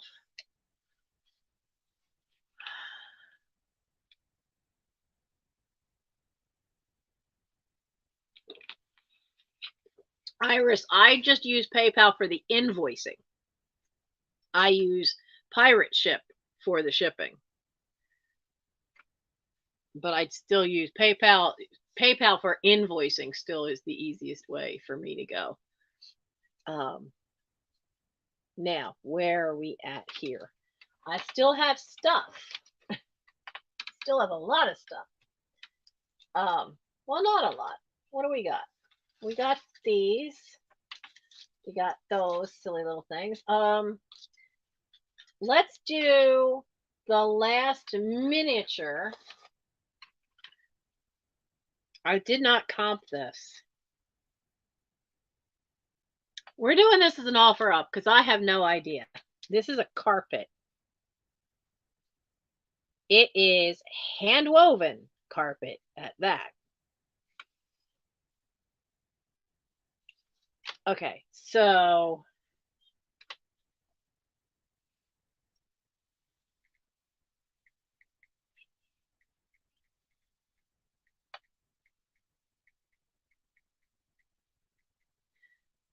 we're going to start this. Wait till you see this. We're going to start this at 8. Okay, so the carpet measures with the fringe 7 inches by 4 inches. I'm going to take it out of its packaging. It never actually got used in the dollhouse. So this is the back. So you can see this is all woven and it feels like silk. It is 7 by 4 inches. It's got lovely fringe on it. Look at this pattern. Isn't that gorgeous? Absolutely gorgeous. It really does have that feel like it might be made of silk. Now, it's got a little thing that it came with that has the information. And it says that it is a carpet from Turkey is the most ideal purchase as it symbolizes and expresses Anatolian culture. Handwoven carpets, over 2,000-year-old history. The art of weaving Anatolian carpets varies according to district, village, and even families. What distinguishes a Turkish carpet from a Persian carpet is its double knot. In the 13th century, in his books of travels, Marco Polo praises the beauty of Turkish carpets. Now, this is in 3 different languages in the back. And this was sent to my mom, and I don't know by who. And it was made to be on this card, and then they have an envelope that it should have been mailed in, but they didn't want to do that. So, but the whole thing is hand woven and just stunning. Absolutely stunning little thing. Honestly, this is the kind of thing that kind of looks like it should be framed and hung on your wall. But I don't see anyone in for the little Turkish carpet. So if no one, oh, there's Patsy in at 8. And again, it is 7 inches by 4. And honestly, it is such a beautiful piece of weaving work. And the colors are really good. But I mean, look at the look at the detail.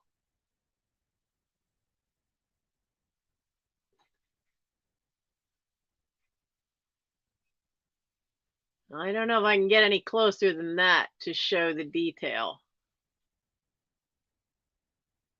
It's just gorgeous.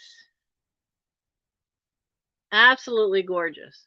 And as I said, I did not comp this, but you can see on the back that it's all hand woven. That's just gorgeous little thing.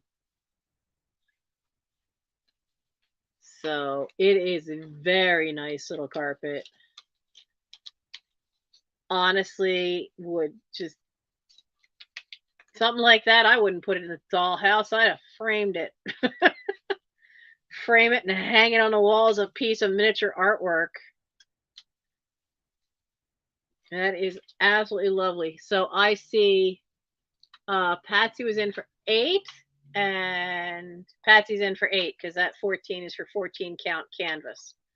Yes, 14 count canvas is a pain. But I see just Patsy in for the wonderful woven carpet. So I will start calling it if no one else is coming in for that.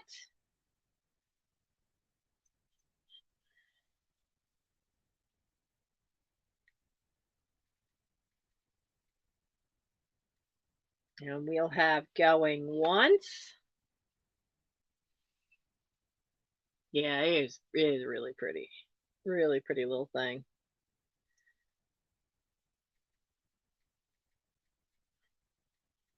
That was in the dollhouse, in that plastic, but it actually was behind.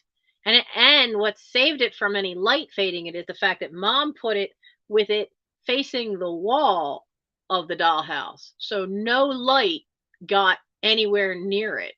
So it's been, I don't know how long it's been sitting up in there. But that way there was no fading to it. It was just gorgeous. And we're counting in, sending out the sold, sending out the sold. Let's see how long the lag takes, sending out the sold. Oh, I should have brought some cough drops.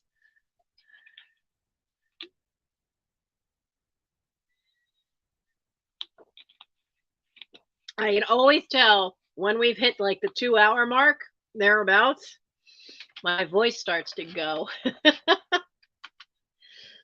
Okay, sold to Patsy.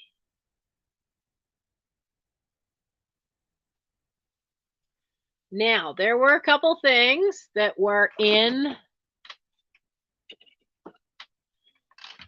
the picture. I need to do those.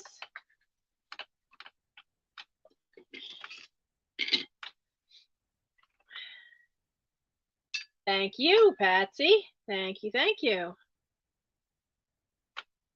Whorehound. Now, I've heard of whorehound candies, but I've never had one.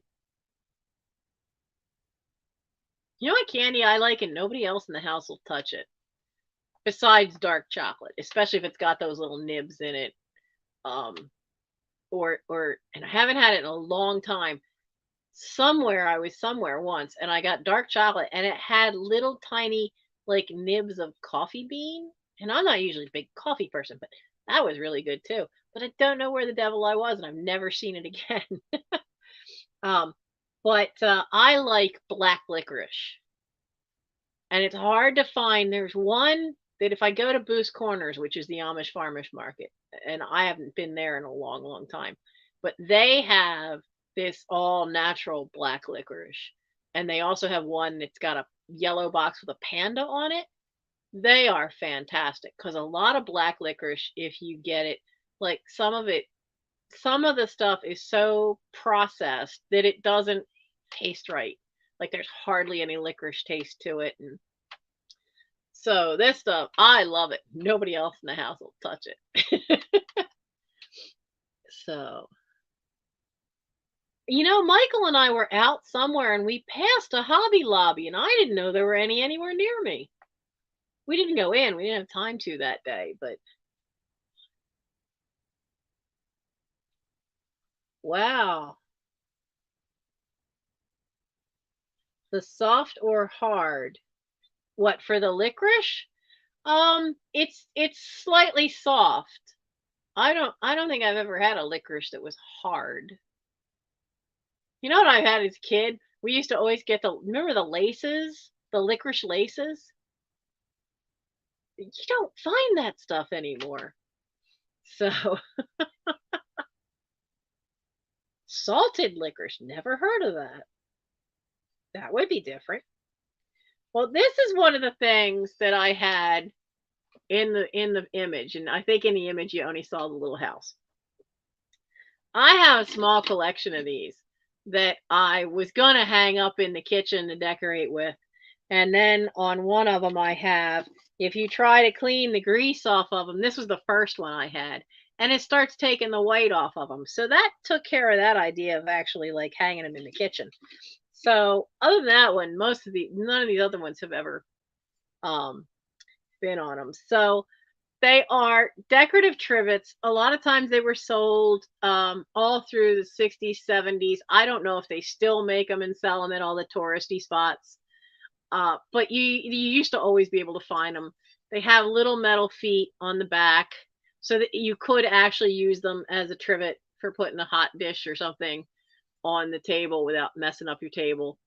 So they're usually they're usually not very thick, but I love the ones with the funny sayings.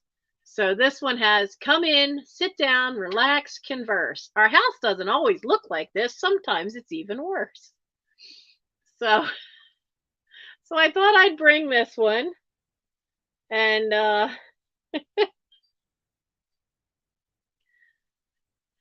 oh, they hollered at me that my blood pressure is a little bit low. So that wouldn't bother me if it raises my blood pressure. Yeah, isn't that a great saying on that one? So this is the let's call this one the sit down trivet.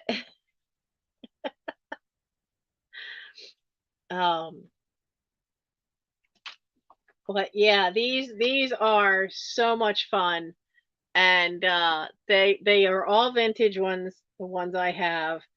So this one is, the paint job is really still good. The letters don't have a lot of wear on them. Most of them still have their white.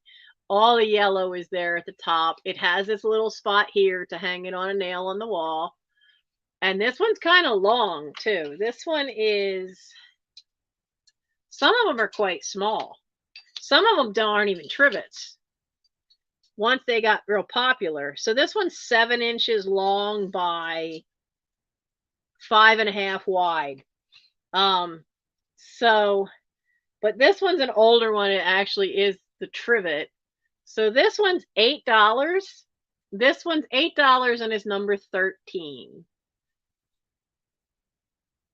$8, number 13.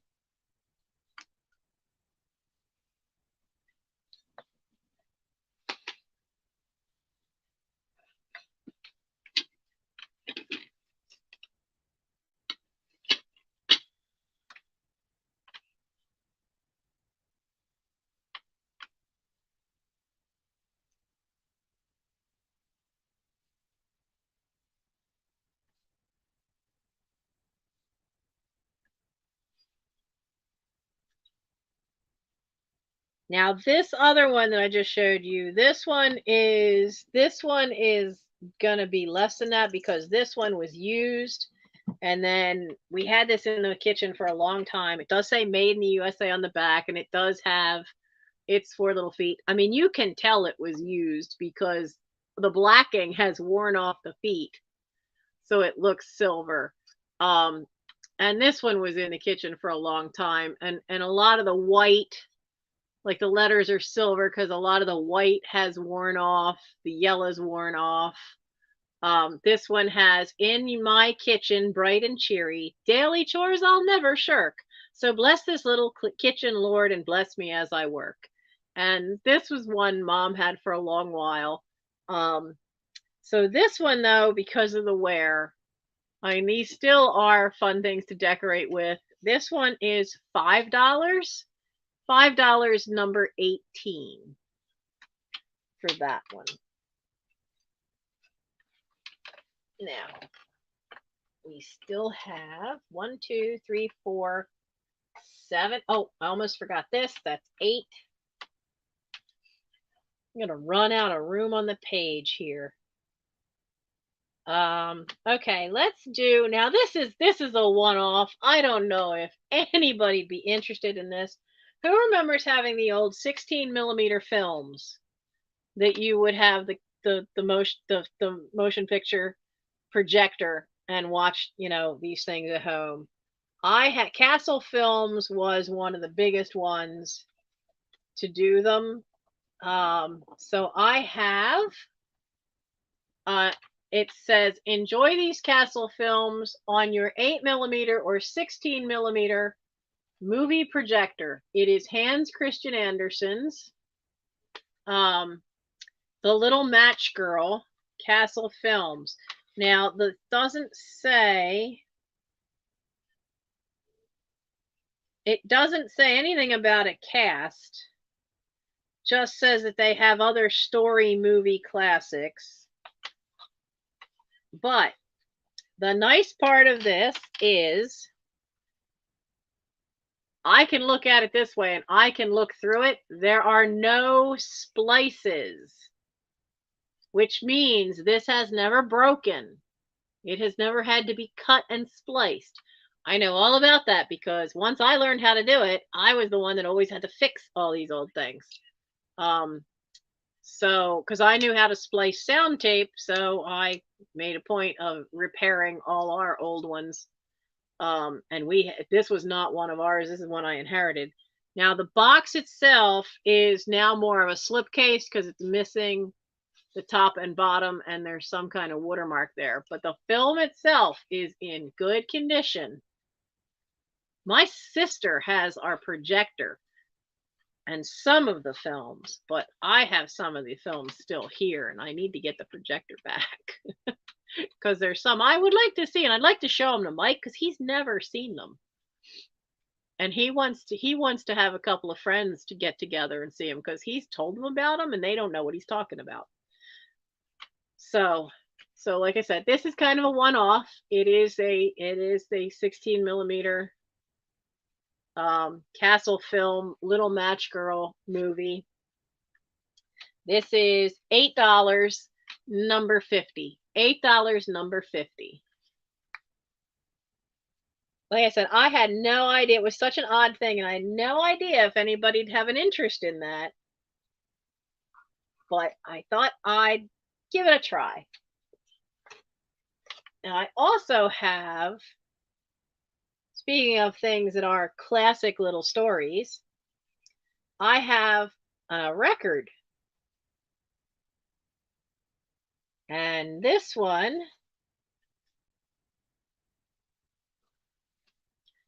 is Aladdin, the story of his magic lamp set to the music of Rimsky-Korsakov's Scheherazade. It has a cast on the back. Aladdin, the princess, Aladdin's uncle, the genie, and the sultan. Not a name on there I recognize.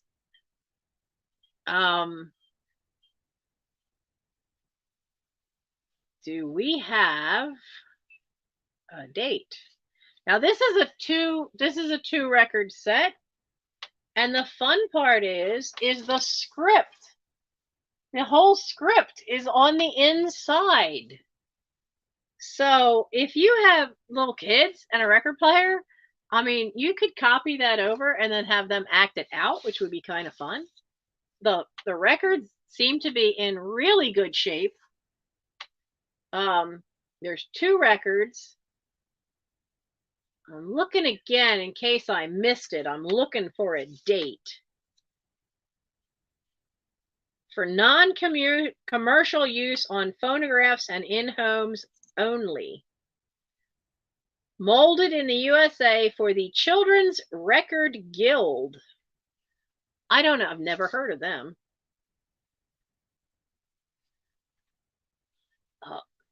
Come on, get back in there. But I have, now this is, I think, older than the other LPs I have. I have some regular size children's LPs, some of them Disney that I have to go through. But this one, I thought I'd float this one out. I just think that the illustrations on the cover are really fun. So the Aladdin record is going to be $5. It's $5, number 66. $5, number 66 for the Aladdin record. I love that it comes with the entire script inside. Yeah, it would be a great teaching tool here, you know, to have that. That would be fun. Let's do.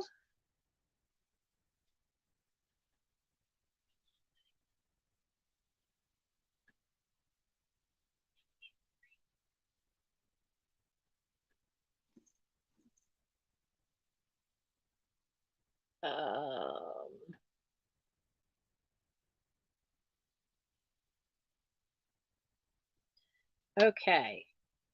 Now there were two. Oh,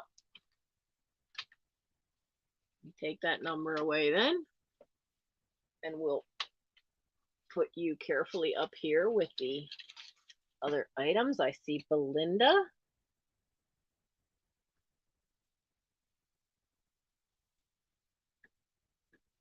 Thank you very much. Now, I did show in the preview two other A-price doll furniture pieces.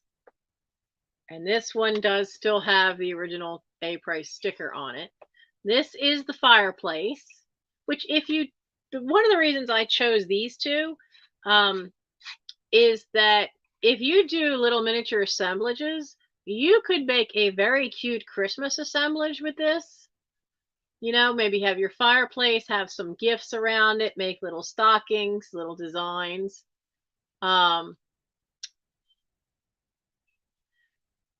Belinda, as long as your email is still the same, because I do still have all your shipping and your email. Is your email still the same? Then we should be good, because I know it's been a long while since we've talked to each other. Hi, Steph.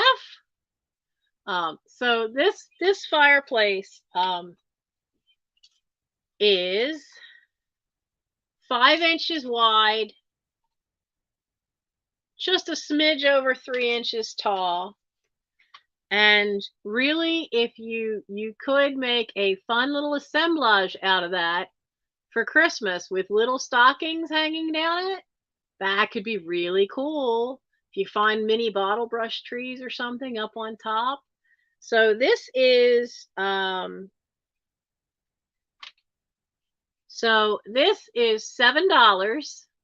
for, and it is, again, it's the A Price Company, which is, they make really well-made wooden dollhouse furniture.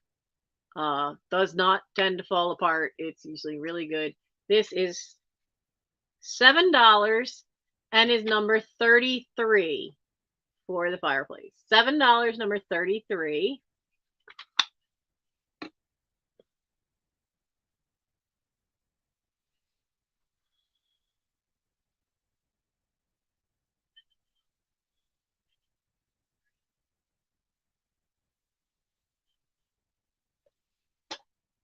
And then the other one I had that I showed, this is also A Price, but it does not have a sticker on it. But this is one of theirs. Is this nice big bookcase. The doors actually open up to put things in. The funny part of this is when it was in the dollhouse, my mother had made little bolts of fabric, little cardboard bolts, and had fabric wrapped around them and had them all lined up, and had this as next to the sewing machine in the dollhouse. So this one, I mean, if you found tiny enough stuff for a holiday, you could fill it with holidays or little hearts for Valentine's Day or a little Christmas or little Halloween things. So it could make an interesting little assemblage thing all of its own. But this is going to be $8. It is 6.5 inches tall. It is just under 3 inches wide. I do like the neat little trim work piece there. Or itty bitty tea sets. Yep, little tiny teacups, cups and saucers all lined up would be fun. But this is $8 and is number 39. $8, number 39.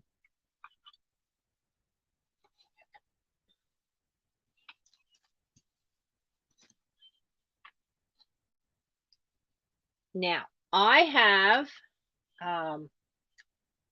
this lovely handkerchief, and you've got little flower there with little tiny dots.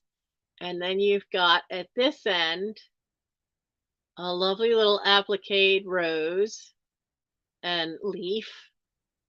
Really, really beautifully done.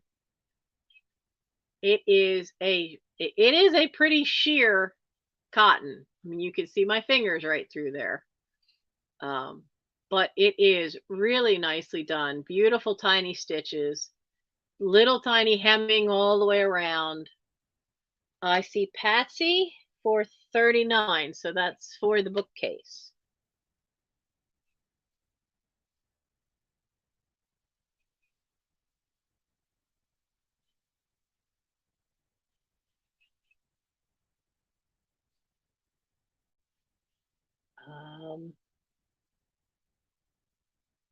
And what am I calling the other one? Umbrellas.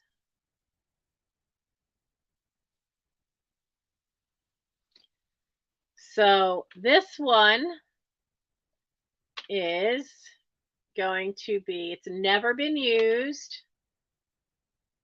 I inherited more of these than I'll need, and I don't tend to use the really pretty ones like this unless there's a flaw to them. But I mean, this is amazing little stitching. So this is $6 for this one and is number 69. You know what's nice about some of these, and I saw recently on just it was a crafter kind of thing, and she had framed a bunch of pictures, and she had taken, rather than put matting around the edge of the pictures, what she did is she took vintage handkerchiefs and ironed them nice and flat, and then carefully like had them mounted in the back, and then just like put all these different family photos across them. And she had very carefully put little tiny pins in, holding everything in place, and framed it that way, which I thought was pretty cool. So that one was 69, and then this other one. So this other one is an off-white, and this stitching cracked me up. It's okay, so it's plain, and then it's this. It's raining. All these little raindrops, all these little umbrellas. There's one in the middle. So you have mostly dark umbrellas. You have a pink umbrella. You have two white ones and then another dark one. So I thought that was the coolest, funnest little thing. I've never seen that done before. And the color for the umbrellas is just a tiny little piece of fabric. The color on that is that's a teeny little piece of fabric under there. So they're all appliqued. Really, really fun one. That one is $6 and is number 14 for the raindrops and umbrellas. $6, number 14. So incredibly different.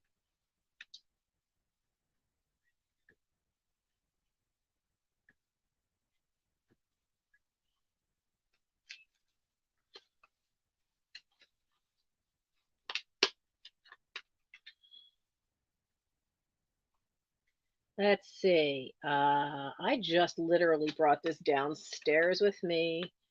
This is what, from 1964. But it's folded, so we're doing that.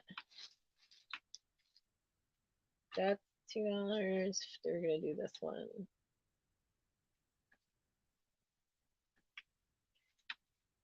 Okay. Okay, this is an oddball thing. This will not fit my phone. I've never bothered to take it out of the package. It doesn't fit the old phone either. I don't know what kind of phone it's for, but it's a really cool case. And it's got the glitter that moves, but it has, okay, so it's got, where's my old phone? See, like my old phone has that, and then the new phone has everything's in a square up here. But this is for where you have the camera in the center, and it has the buttons are on the left over here. And then, of course, it has a spot in the center for your power. And then it's got a hole over here, which I guess is for your headphones, if you're putting earplug in. So Patsy, yes, the fireplace is still available, Patsy. The fireplace was $7 and number 33 was the fireplace. So if you need a phone case, I mean, I think it's really cool with that. It's I don't know how I ended up with it, but it does not match any phone I've ever had. So this phone case, if it will fit your phone, this is $3. And you know phone cases are crazy expensive. This is $3. $3, number 41 for the phone case.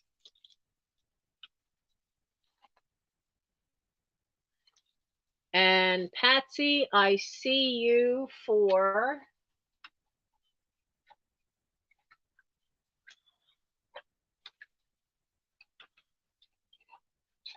so you want the fireplace as well. Okay.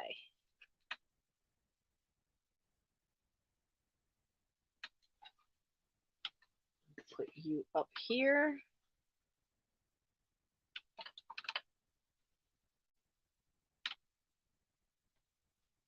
Yeah, to me it was odd because I've never seen one where the buttons were on the left. Like both these phones I have, the phone before that, all the buttons were on the right, but the buttons are on the left. I'll probably end up putting it online, but it's just odd to me. Another thing I have that's odd and small, And unfortunately, the back is cracked, but it is a magnet. But it's an old TWA magnet. This is a hard plastic on the front. It's, I mean, their logo hasn't looked like that in years. That's not still their logo, right? But it is a vintage TWA magnet. It is $2. $2, number 40 for the vintage TWA magnet. The funny part is that this was in a box of books. So this is another oddball little thing. That's probably how the back got broken. Is that this was from the friend who left me that massive book collection. And I see Belinda.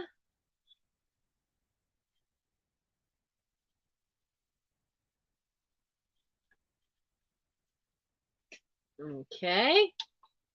Thank you very much. Put that one up there. And I have multiples of these.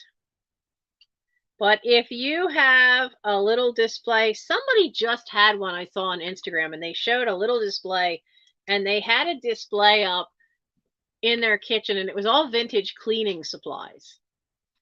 And it made me think of these. So I thought, I need to pull these out again and put them in another live sale. I have these tiny little ivory soap, little tiny bars. I mean, they would be really fun just sitting up on a shelf in the bathroom, just as just a fun little decoration. I have more than two. So, and I can't imagine anybody would want more than two, but honestly, I have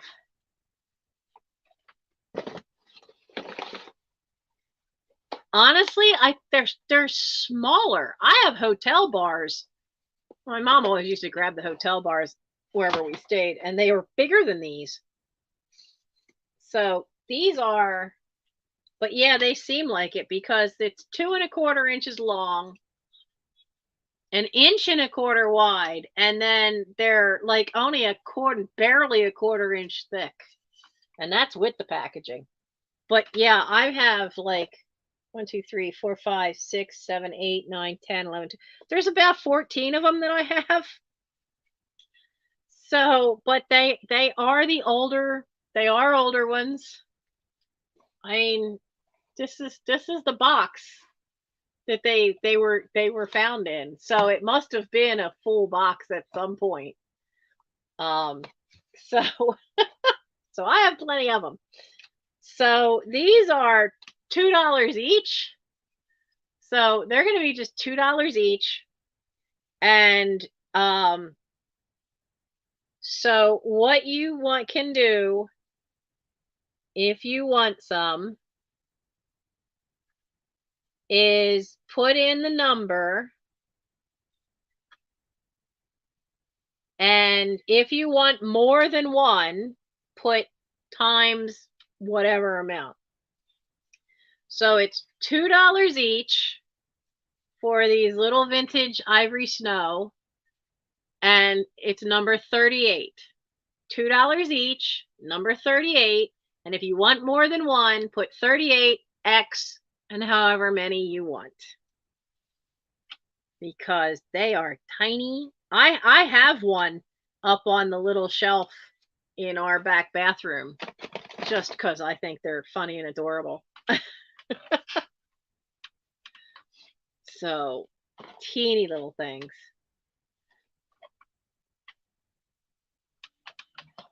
Tuck the box back up there.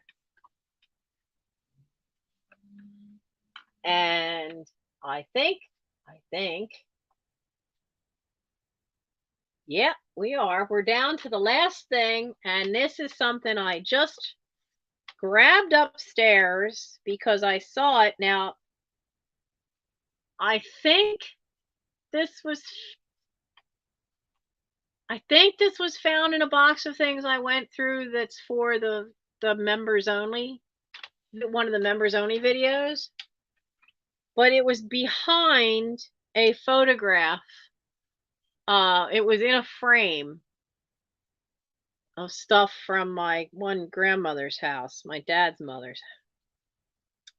Well, once we opened it up, because it was folded up like that, so you saw that in the frame. But once we opened it up, we found out it's a first day issue cover. And it's a first day issue from November 1964. Now, the funny part is that even though that was in a frame from one grandmother's house, I don't know where she got it because that's not her address.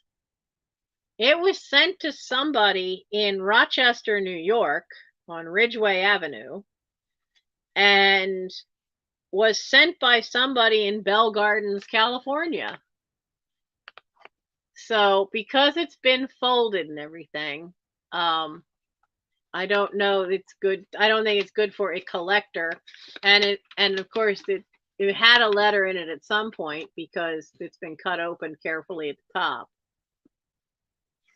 But I didn't know if this could be something used in junk journaling. Hi, Marianne. But this is the Kennedy first day issue from 1964 is $2. $2 number 84. $2 number 84.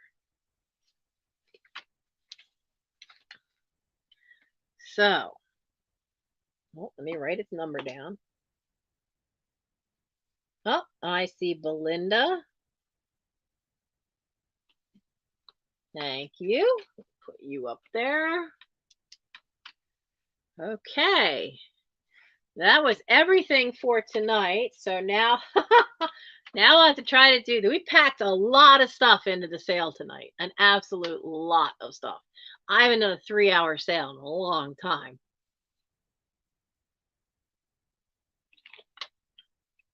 But I took a 2-hour nap this afternoon on purpose. And I don't, for the first Friday in a long time, I don't have anywhere to be. So I don't have anywhere to be, don't have to go anywhere with anybody, so I can sleep in. So now, it's a good thing I ran out of stuff because I was running out of little number cards. So now, let's see if we can backtrack to the stuff from early on that did not sell. And we'll do, come on. Now, where's your number? I tried keeping everybody's card with them tonight. That doesn't always work. So, we're going to try to do the speed round. But before we get to that point, like and subscribe.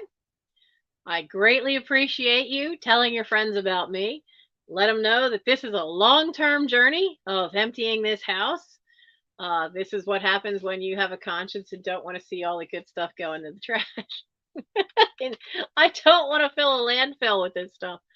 And let them know you never know what we're gonna find, because like you saw tonight with those shoes probably from about 1906, you just never know what I'm going to have. And if you know any sewers, crafters, quilters with fabric, by all means let them know, because we are on the Work With Me's, we are finding a lot of fabric, a lot of craft stuff, because that's the boxes that we moved back into the house. That's a lot of stuff from that front room, the Black Hole Challenge room, and a lot of that fabric and craft stuff. So there'll be a lot of that coming up. So so like, subscribe. I'm hoping.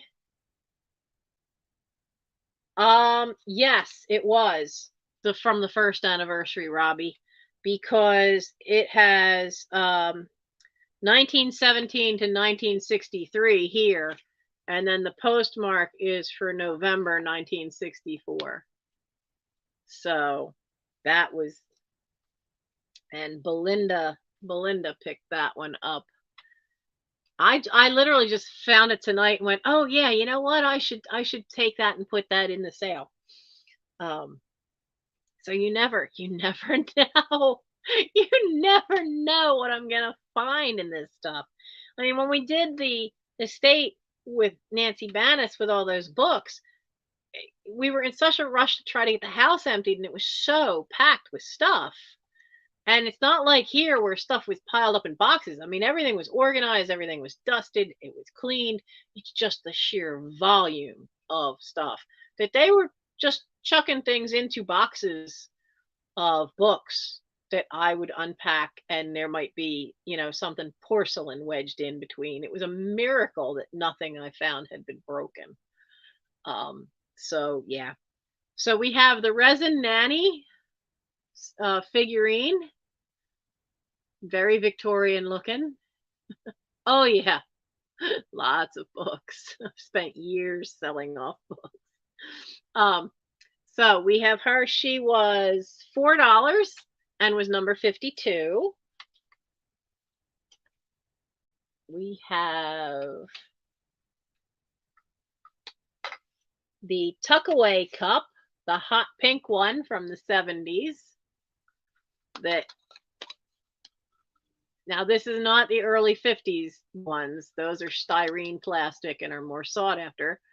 I never knew that this came off, and that holds your pills. So you actually have a pill holder and can take a drink of water.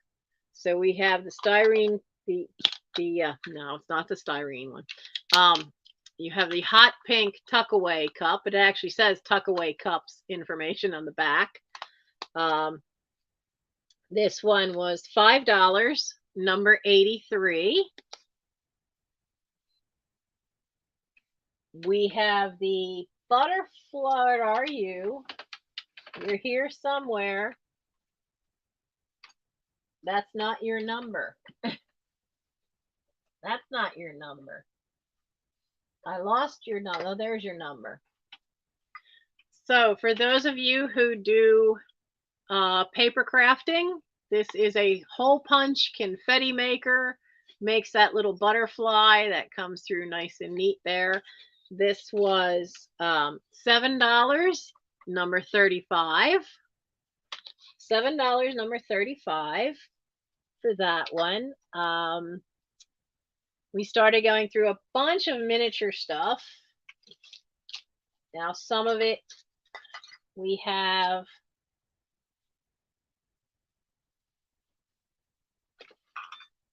no. No. Okay, I'm just gonna, oh, there's thing. So these are fairly large. Oh, hoards books. Yeah, I've been accused of that too. I have quite a collection of my own.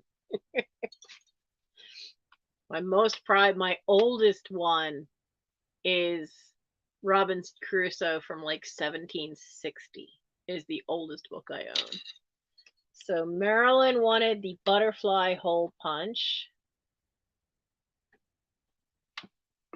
Thank you very much. We have the 2 rakes that could be, I mean, you could turn them into Christmas ornaments if you wanted to put little bits of holly down there. But you have those. They're $2, number 56.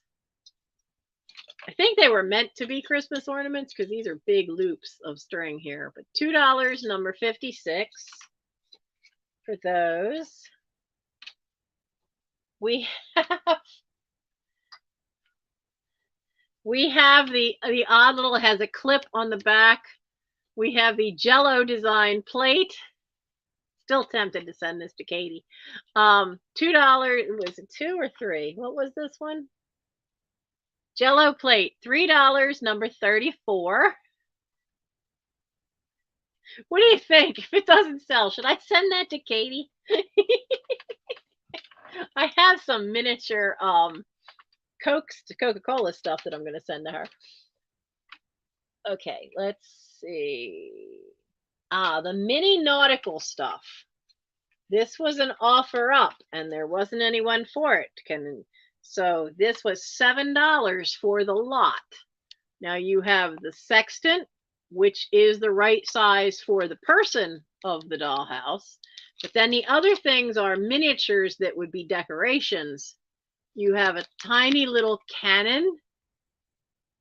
They're all nautical themed. You have the captain at the wheel, little statue, and you have another little statue of a three-masted schooner. That's the side with the sails blowing, and then if you look at the back, you can actually see all the masts. This was $7, and this was an offer up, so this needs a number. So this would be, oh, don't drop them on the floor. This would be $7, number 46. $7, number 46.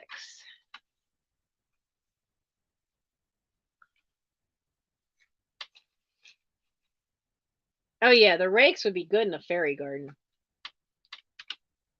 We have a doll ornament, never out of the box, from 2003. I've sold a couple of these before, usually closer to Christmas, but I just recently found this one. Her box is pretty tightly sealed too. I couldn't get that top open. But she's porcelain little doll. She has her little hanger on her. These were things my mother bought all of us girls every holiday, every Christmas. There would be a different one. This one is $7 for the porcelain doll ornament, number 62. Tuck that back there.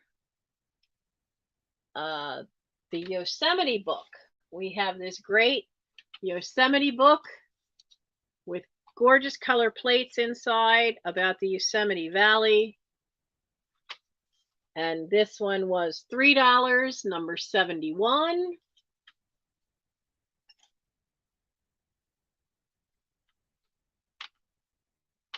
There's a kitten moving around somewhere. The porcelain weird cat is gone. The music stand. Where's that odd clock and cabinet? So we have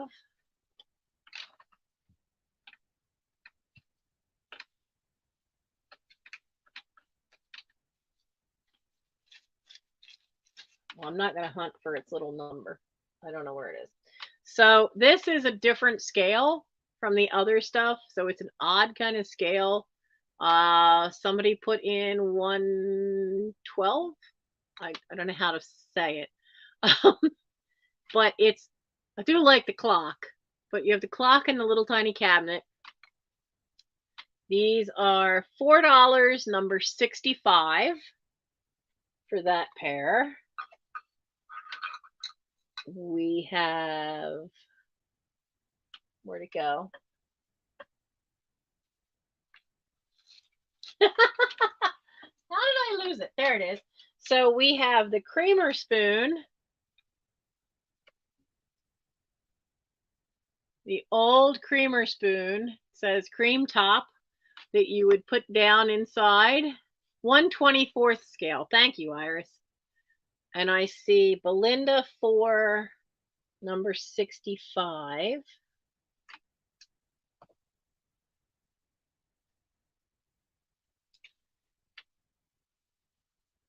But this creamer spoon from back in the day, you scoop it down inside the milk in the glass milk bottle and get the cream out of the top. This was $3, number 44. I'm still tempted to try to put googly eyes on it and turn it into a swan.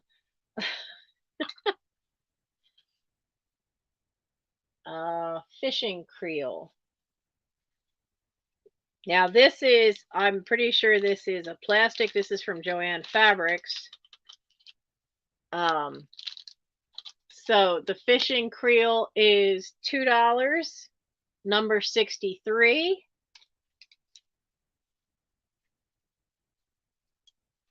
The bathroom shelf, which has all that cool little stuff, including little rubber ducky, is $5, number 23. We still have the miniature Toby mugs that were an offer up that hadn't sold. For these wonderful, they are marked Japan on the bottom. They are great for a little curio shelf. They're going to need a number now.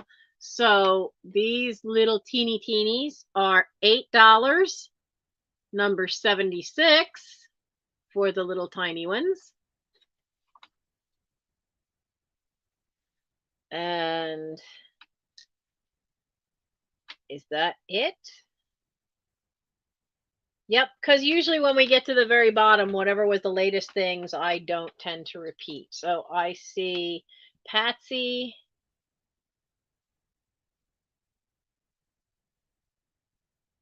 I see Patsy for that.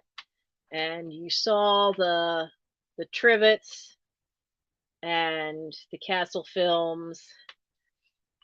So when I get down to like the last few things that didn't sell, I don't bother to repeat them because you literally saw them like 5 minutes ago. So I got you for that, Patsy. And I invoiced through PayPal. Thank you for answering for that. Oh, Grounded Tarot, darling, you're still here.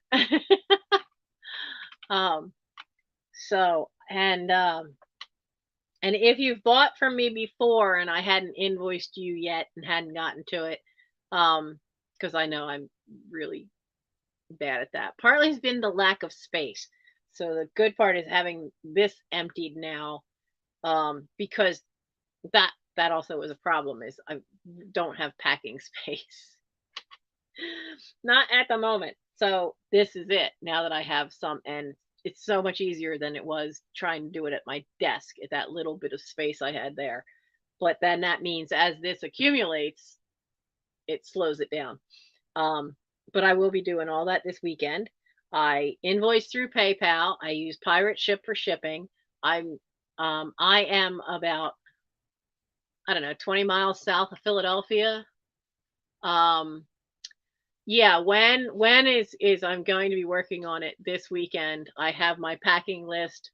My packing list had been 7 full page sheets of paper long, front and back, and I managed to get it down to 4.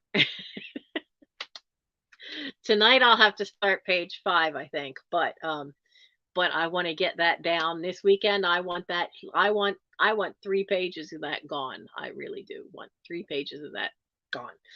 So I will be working on that. This is the first weekend I've had in a long time where I actually can spend Friday once I wake up just doing, because usually Fridays he's got off, but he's at a new store now. So we don't really, Michael doesn't have set days off yet. He's still got to get the manager to figure out when. So far, it looks like Wednesdays will be off because Boy Scouts are that night. But he probably won't have Fridays anymore, so he won't be dragging me out of the house. Oh, let's do all this running. And so I do need a helper. And that's one of the problems is why we're doing live sales to just every other week, because I really bit myself in the butt.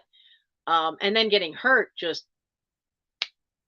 there are people who have waited a long time for their stuff, because when Mike trying to be helpful, because I couldn't stand up straight and I was walking with a walker, he didn't know what had been sold and what was waiting, so he packed everything in boxes around that desk, and so a lot of the stuff that was sold and I was searching for it when I finally could move again and couldn't find it, and here it was underneath all these boxes, and some of it was boxes of packing material, so I thought the whole thing was all the packing material, and it wasn't.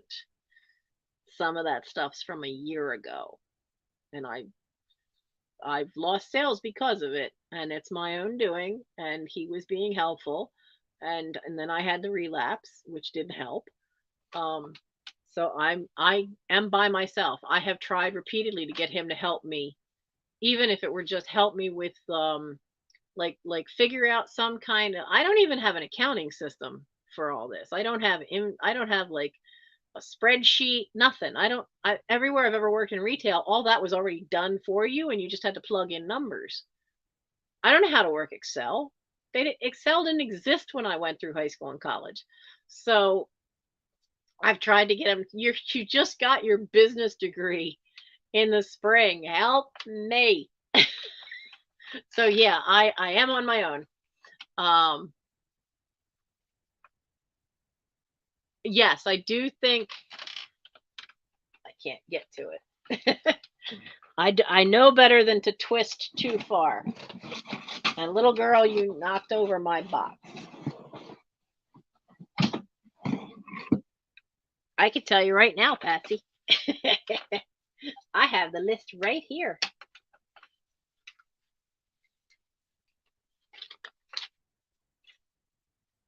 Yep, just the British bus tin. So, and Tammy, I wanted to email. Somebody let me know. I sold a frozen Charlotte recently, and somebody sent me, and I can't remember who it was, sent me this great article. A lot of the stuff that we're calling frozen Charlottes are actually penny dolls.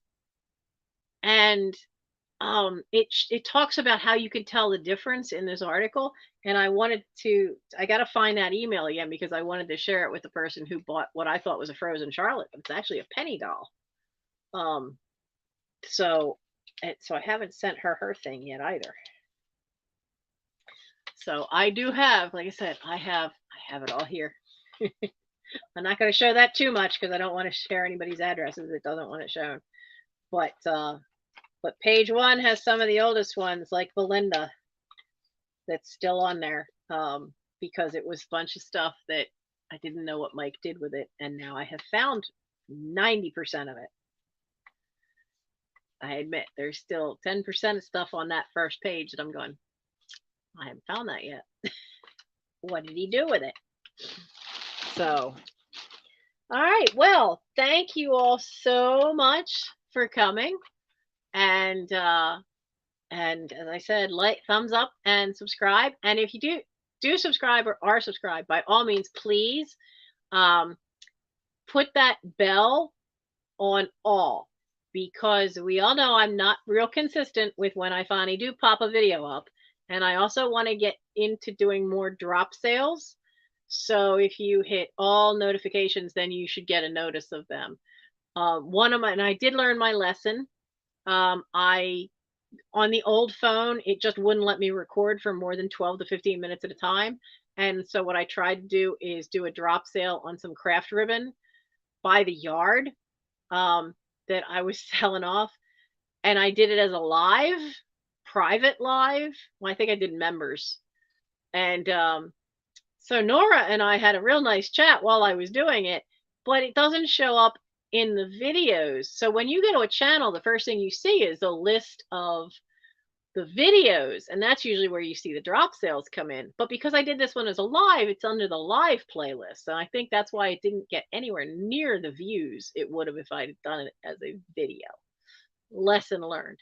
Drop sales are a pre-recorded sale where I video myself doing exactly what we're doing here, but there's no interchange, there's no chat, there's no live chat going on. So what happens is I would do the same thing. I'd explain what an item is. I'd say I'd say what it is, tell you about it, give you the price, put a number up. There are no offer ups in a drop sale. Everything is a buy it now price. And in the chat, you would put what number the item is that you want. And then I would look at the timestamps in the chat so that I could see who put in that number first. And then, you claiming it in the comment section on the video. So I shouldn't say the chat. I'd look at the timestamp on the comments.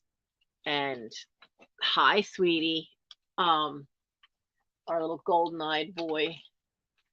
So that way too, it can run for a while, and I usually they run a week, and that and then you close them.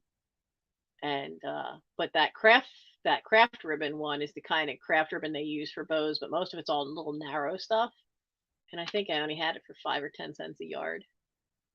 But that's what a drop sale is.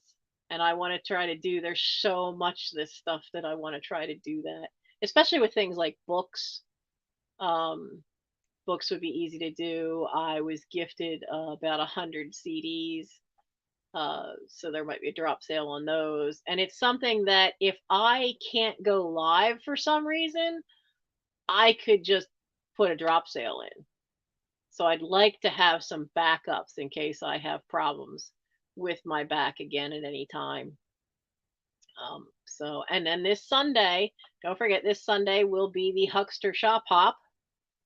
And that starts at 3 o'clock.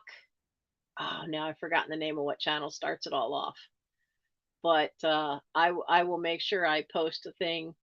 I pretty sure I put it on my community, or I thought I had put it on my community tab on YouTube. I know I thought I'd put it on my Instagram, but I don't think I found it on my Instagram.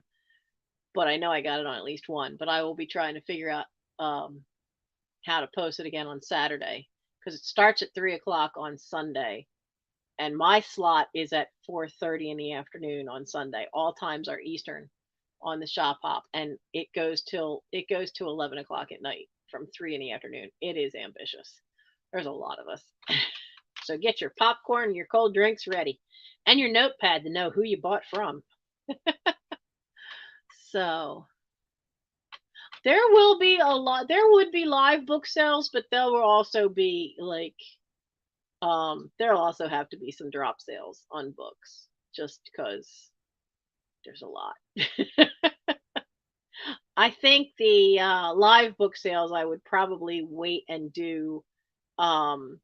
I would probably do them be a lot of the craft related. But some of the things that are just general fiction and whatnot would probably be drop sales.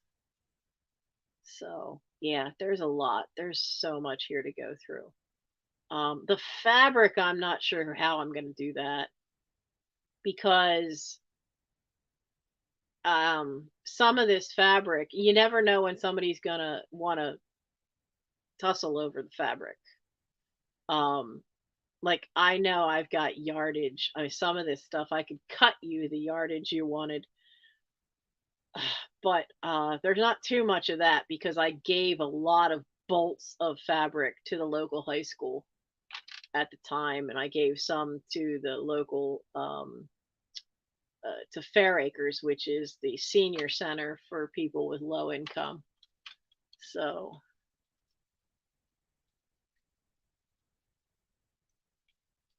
a cookbook sale. We might be able to do a themed sale. Iris, we'll talk. We'll see about how we can get a sale going together. The hard part is like I said, I sell so late at night, and the drop sales, I can drop those videos anytime during the day of any day. So, oh wow. Oh, he claimed the rest. Oh, what a stinker. Cookbooks can bring a lot of money too, depending on what they are. I learned that real quick. Always research the cookbooks. So, somebody wants sleep. He thinks he's going to go to sleep in my arms. He tries this at some point every night. This is Aragorn. He's just purring away. But, my back is just not going to let me hold you while you take a nap. You are why Auntie Christie bought me that hoodie, that kitty cat hoodie with the pouch. You and Elrond. Yeah, he thinks he's going to take a nap here, and he's just not. So have a good weekend, guys. We got lucky here. Some areas of the country didn't and had really bad weather. Hi, PC. So hopefully you're safe and dry, because a lot of areas got some storms tonight. We're, I think, getting more rain. We actually had the worst of the rain bypass my area. It hit Philadelphia instead. And I think we're due for more rain here tomorrow from leftover from the storms coming across the Midwest and the South.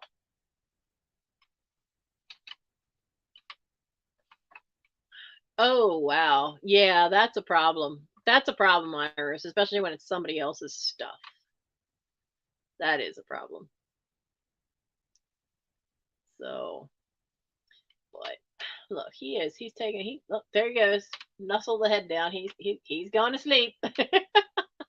So, we're at the 3:15 mark. My voice is starting to conk out and crack. Been a long time since I haven't sung in years, so my voice doesn't have all that stamina. So, Karen Ant. Oh, I don't know. I don't know that one. Oh yeah, Pat Doodles does. Trisha does book sales usually as a drop sale, but Pat does live book sales. And Sugar Britches. Sugar Britches has done book sales as well.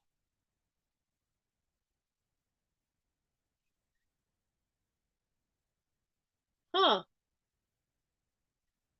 Yeah, I don't know Karen Ant. That's not a channel I'm familiar with. So, but yeah, Pat Doodles does live book sales, and so does Sugar Britches. I I don't want to say the rest of her channel name because I don't want YouTube to get mad at me. Sugar Britches, sweet stuff. So, all right, guys, have a good night. We have 28 people watching, and oh, okay.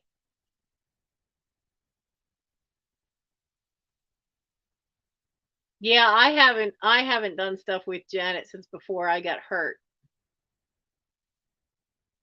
And she's got such a big following from being on Dr. Lori. Her channel just exploded. And the fact, I mean, she got handed a gold mine with her inheritance, and I don't begrudge her one bit. It's a lot of work to clean out a house that was the way hers was. I mean, the three I inherited were packed, but they weren't packed like that. There were always walkways in where I inherited from. Shelves were packed, closets were packed, under the bed was packed. There may have been piles of boxes of stuff, but there was never where you couldn't find the furniture, where you couldn't find the floor, even where you were walking 3 or 4 feet off the floor. And that's what Karen had to go through with, on antiques from Janet. But her mother was an antiques dealer, so the stuff that she inherited was priceless. I mean, it was just, I've learned so much with her watching her channel. So, yeah, it always seems like it falls to just one kid to deal with all their stuff, but sometimes it's location. That can also be it. And it might only be one person who can be there. So, but you guys have a good night. And Iris, send me an email so I don't forget about finding a spot where we can do a live sale together. I'll see. Maybe we could do a book sale together soon. And so I hope you guys had fun. I have a sleeping cat in my arms. He's out cold that quick. She's been asleep on a box, his twin. Oh, wait, here comes the head. Oh, quiet, because I moved. You're a heavy boy. Not as heavy as Gimli yet, but you are getting there. So, yeah, that's usually what happens. Is you're the only one local. So, they end up being the one to handle it all. So, that can be rough on for both sides. One feels overwhelmed because they have to handle it all, and the other sometimes can feel left out and feel bad because there's not much they can do to help. So, because you can't always travel to be there. So, you never know what life's going to hand you. The best thing you can do, what is it? What's the one from Ron White? If life gives you lemons, You make lemonade, and then you find the person who life gave them vodka, and you have a party. Stole that from Ron White. But yeah, I am sorry for you, Iris. I know, and I was only 30 when my dad died, and then 41 when mom passed away, and it's no matter what age you are, it's hard losing a parent, and especially that first year. The first year just is so rough. It is so rough, especially if you were close to your parent. So, my heart's with you, hon. All right, on that note, I have sleepy children here, sleepy furry children. So I'm going to go and put him down because my back's tired from sitting straight up here all night. So, because I can't really lean back in this chair or put a pillow behind me. So I hope you had fun. Thank you all for your purchases. I will be working this weekend to get packed up and invoices out, and I will see you. Hopefully, I will see some of you on Sunday at 4:30 for my slot of the Huckster Hop, and I'll see you then. And then Wednesday, a new series will start for the videos I've been dropping at 6 p.m. every Wednesday. Since the Dollhouse stuff is done, I had found a stack of now I already sold one. I need to backtrack and film that real quick tomorrow because they are McCall's vintage McCall's needlework books, and they start with the 1940. I think it's winter 1949 to 1950, or 1948 to 1949 is the first one, and that was already in a live sale, the last live sale I did. So what I've decided to do is I'm filming them. It takes 2 parts for each magazine, and they'll be coming up every Wednesday. And then after you get to the second part of that magazine, then whatever magazine it was for those 2 weeks will be in whatever is the next live sale. Because they just have such great illustrations. The ads are fun to look at. So I just thought it'd be fun to share them and show you what's in them. So that's the next series. It'll be popping up on Wednesdays. The nice part of them, and with this new phone, I can film 3 or 4 of them. Now, so far, I've only been able to film 2 at one time, but I still got 6 more to do. So, have a good weekend, and I will see some of you. I hope I see all of you on Sunday at 4:30 p.m. Eastern Time for the shop hop, and I hope you stop in to a lot of the other sellers that day, and then the video on Wednesday, and then Thursday next week will be a work with me, and maybe we'll crack open that giant box that says costumes and find out what the devil is in that thing. I haven't decided. We're either going to do the 2 little boxes here, or we're going for that big one up there. Depends on it. I need to clear the table completely if that sucker's coming down, because Mike will have to move it before the work with me, because that's going to be too heavy for me to lift.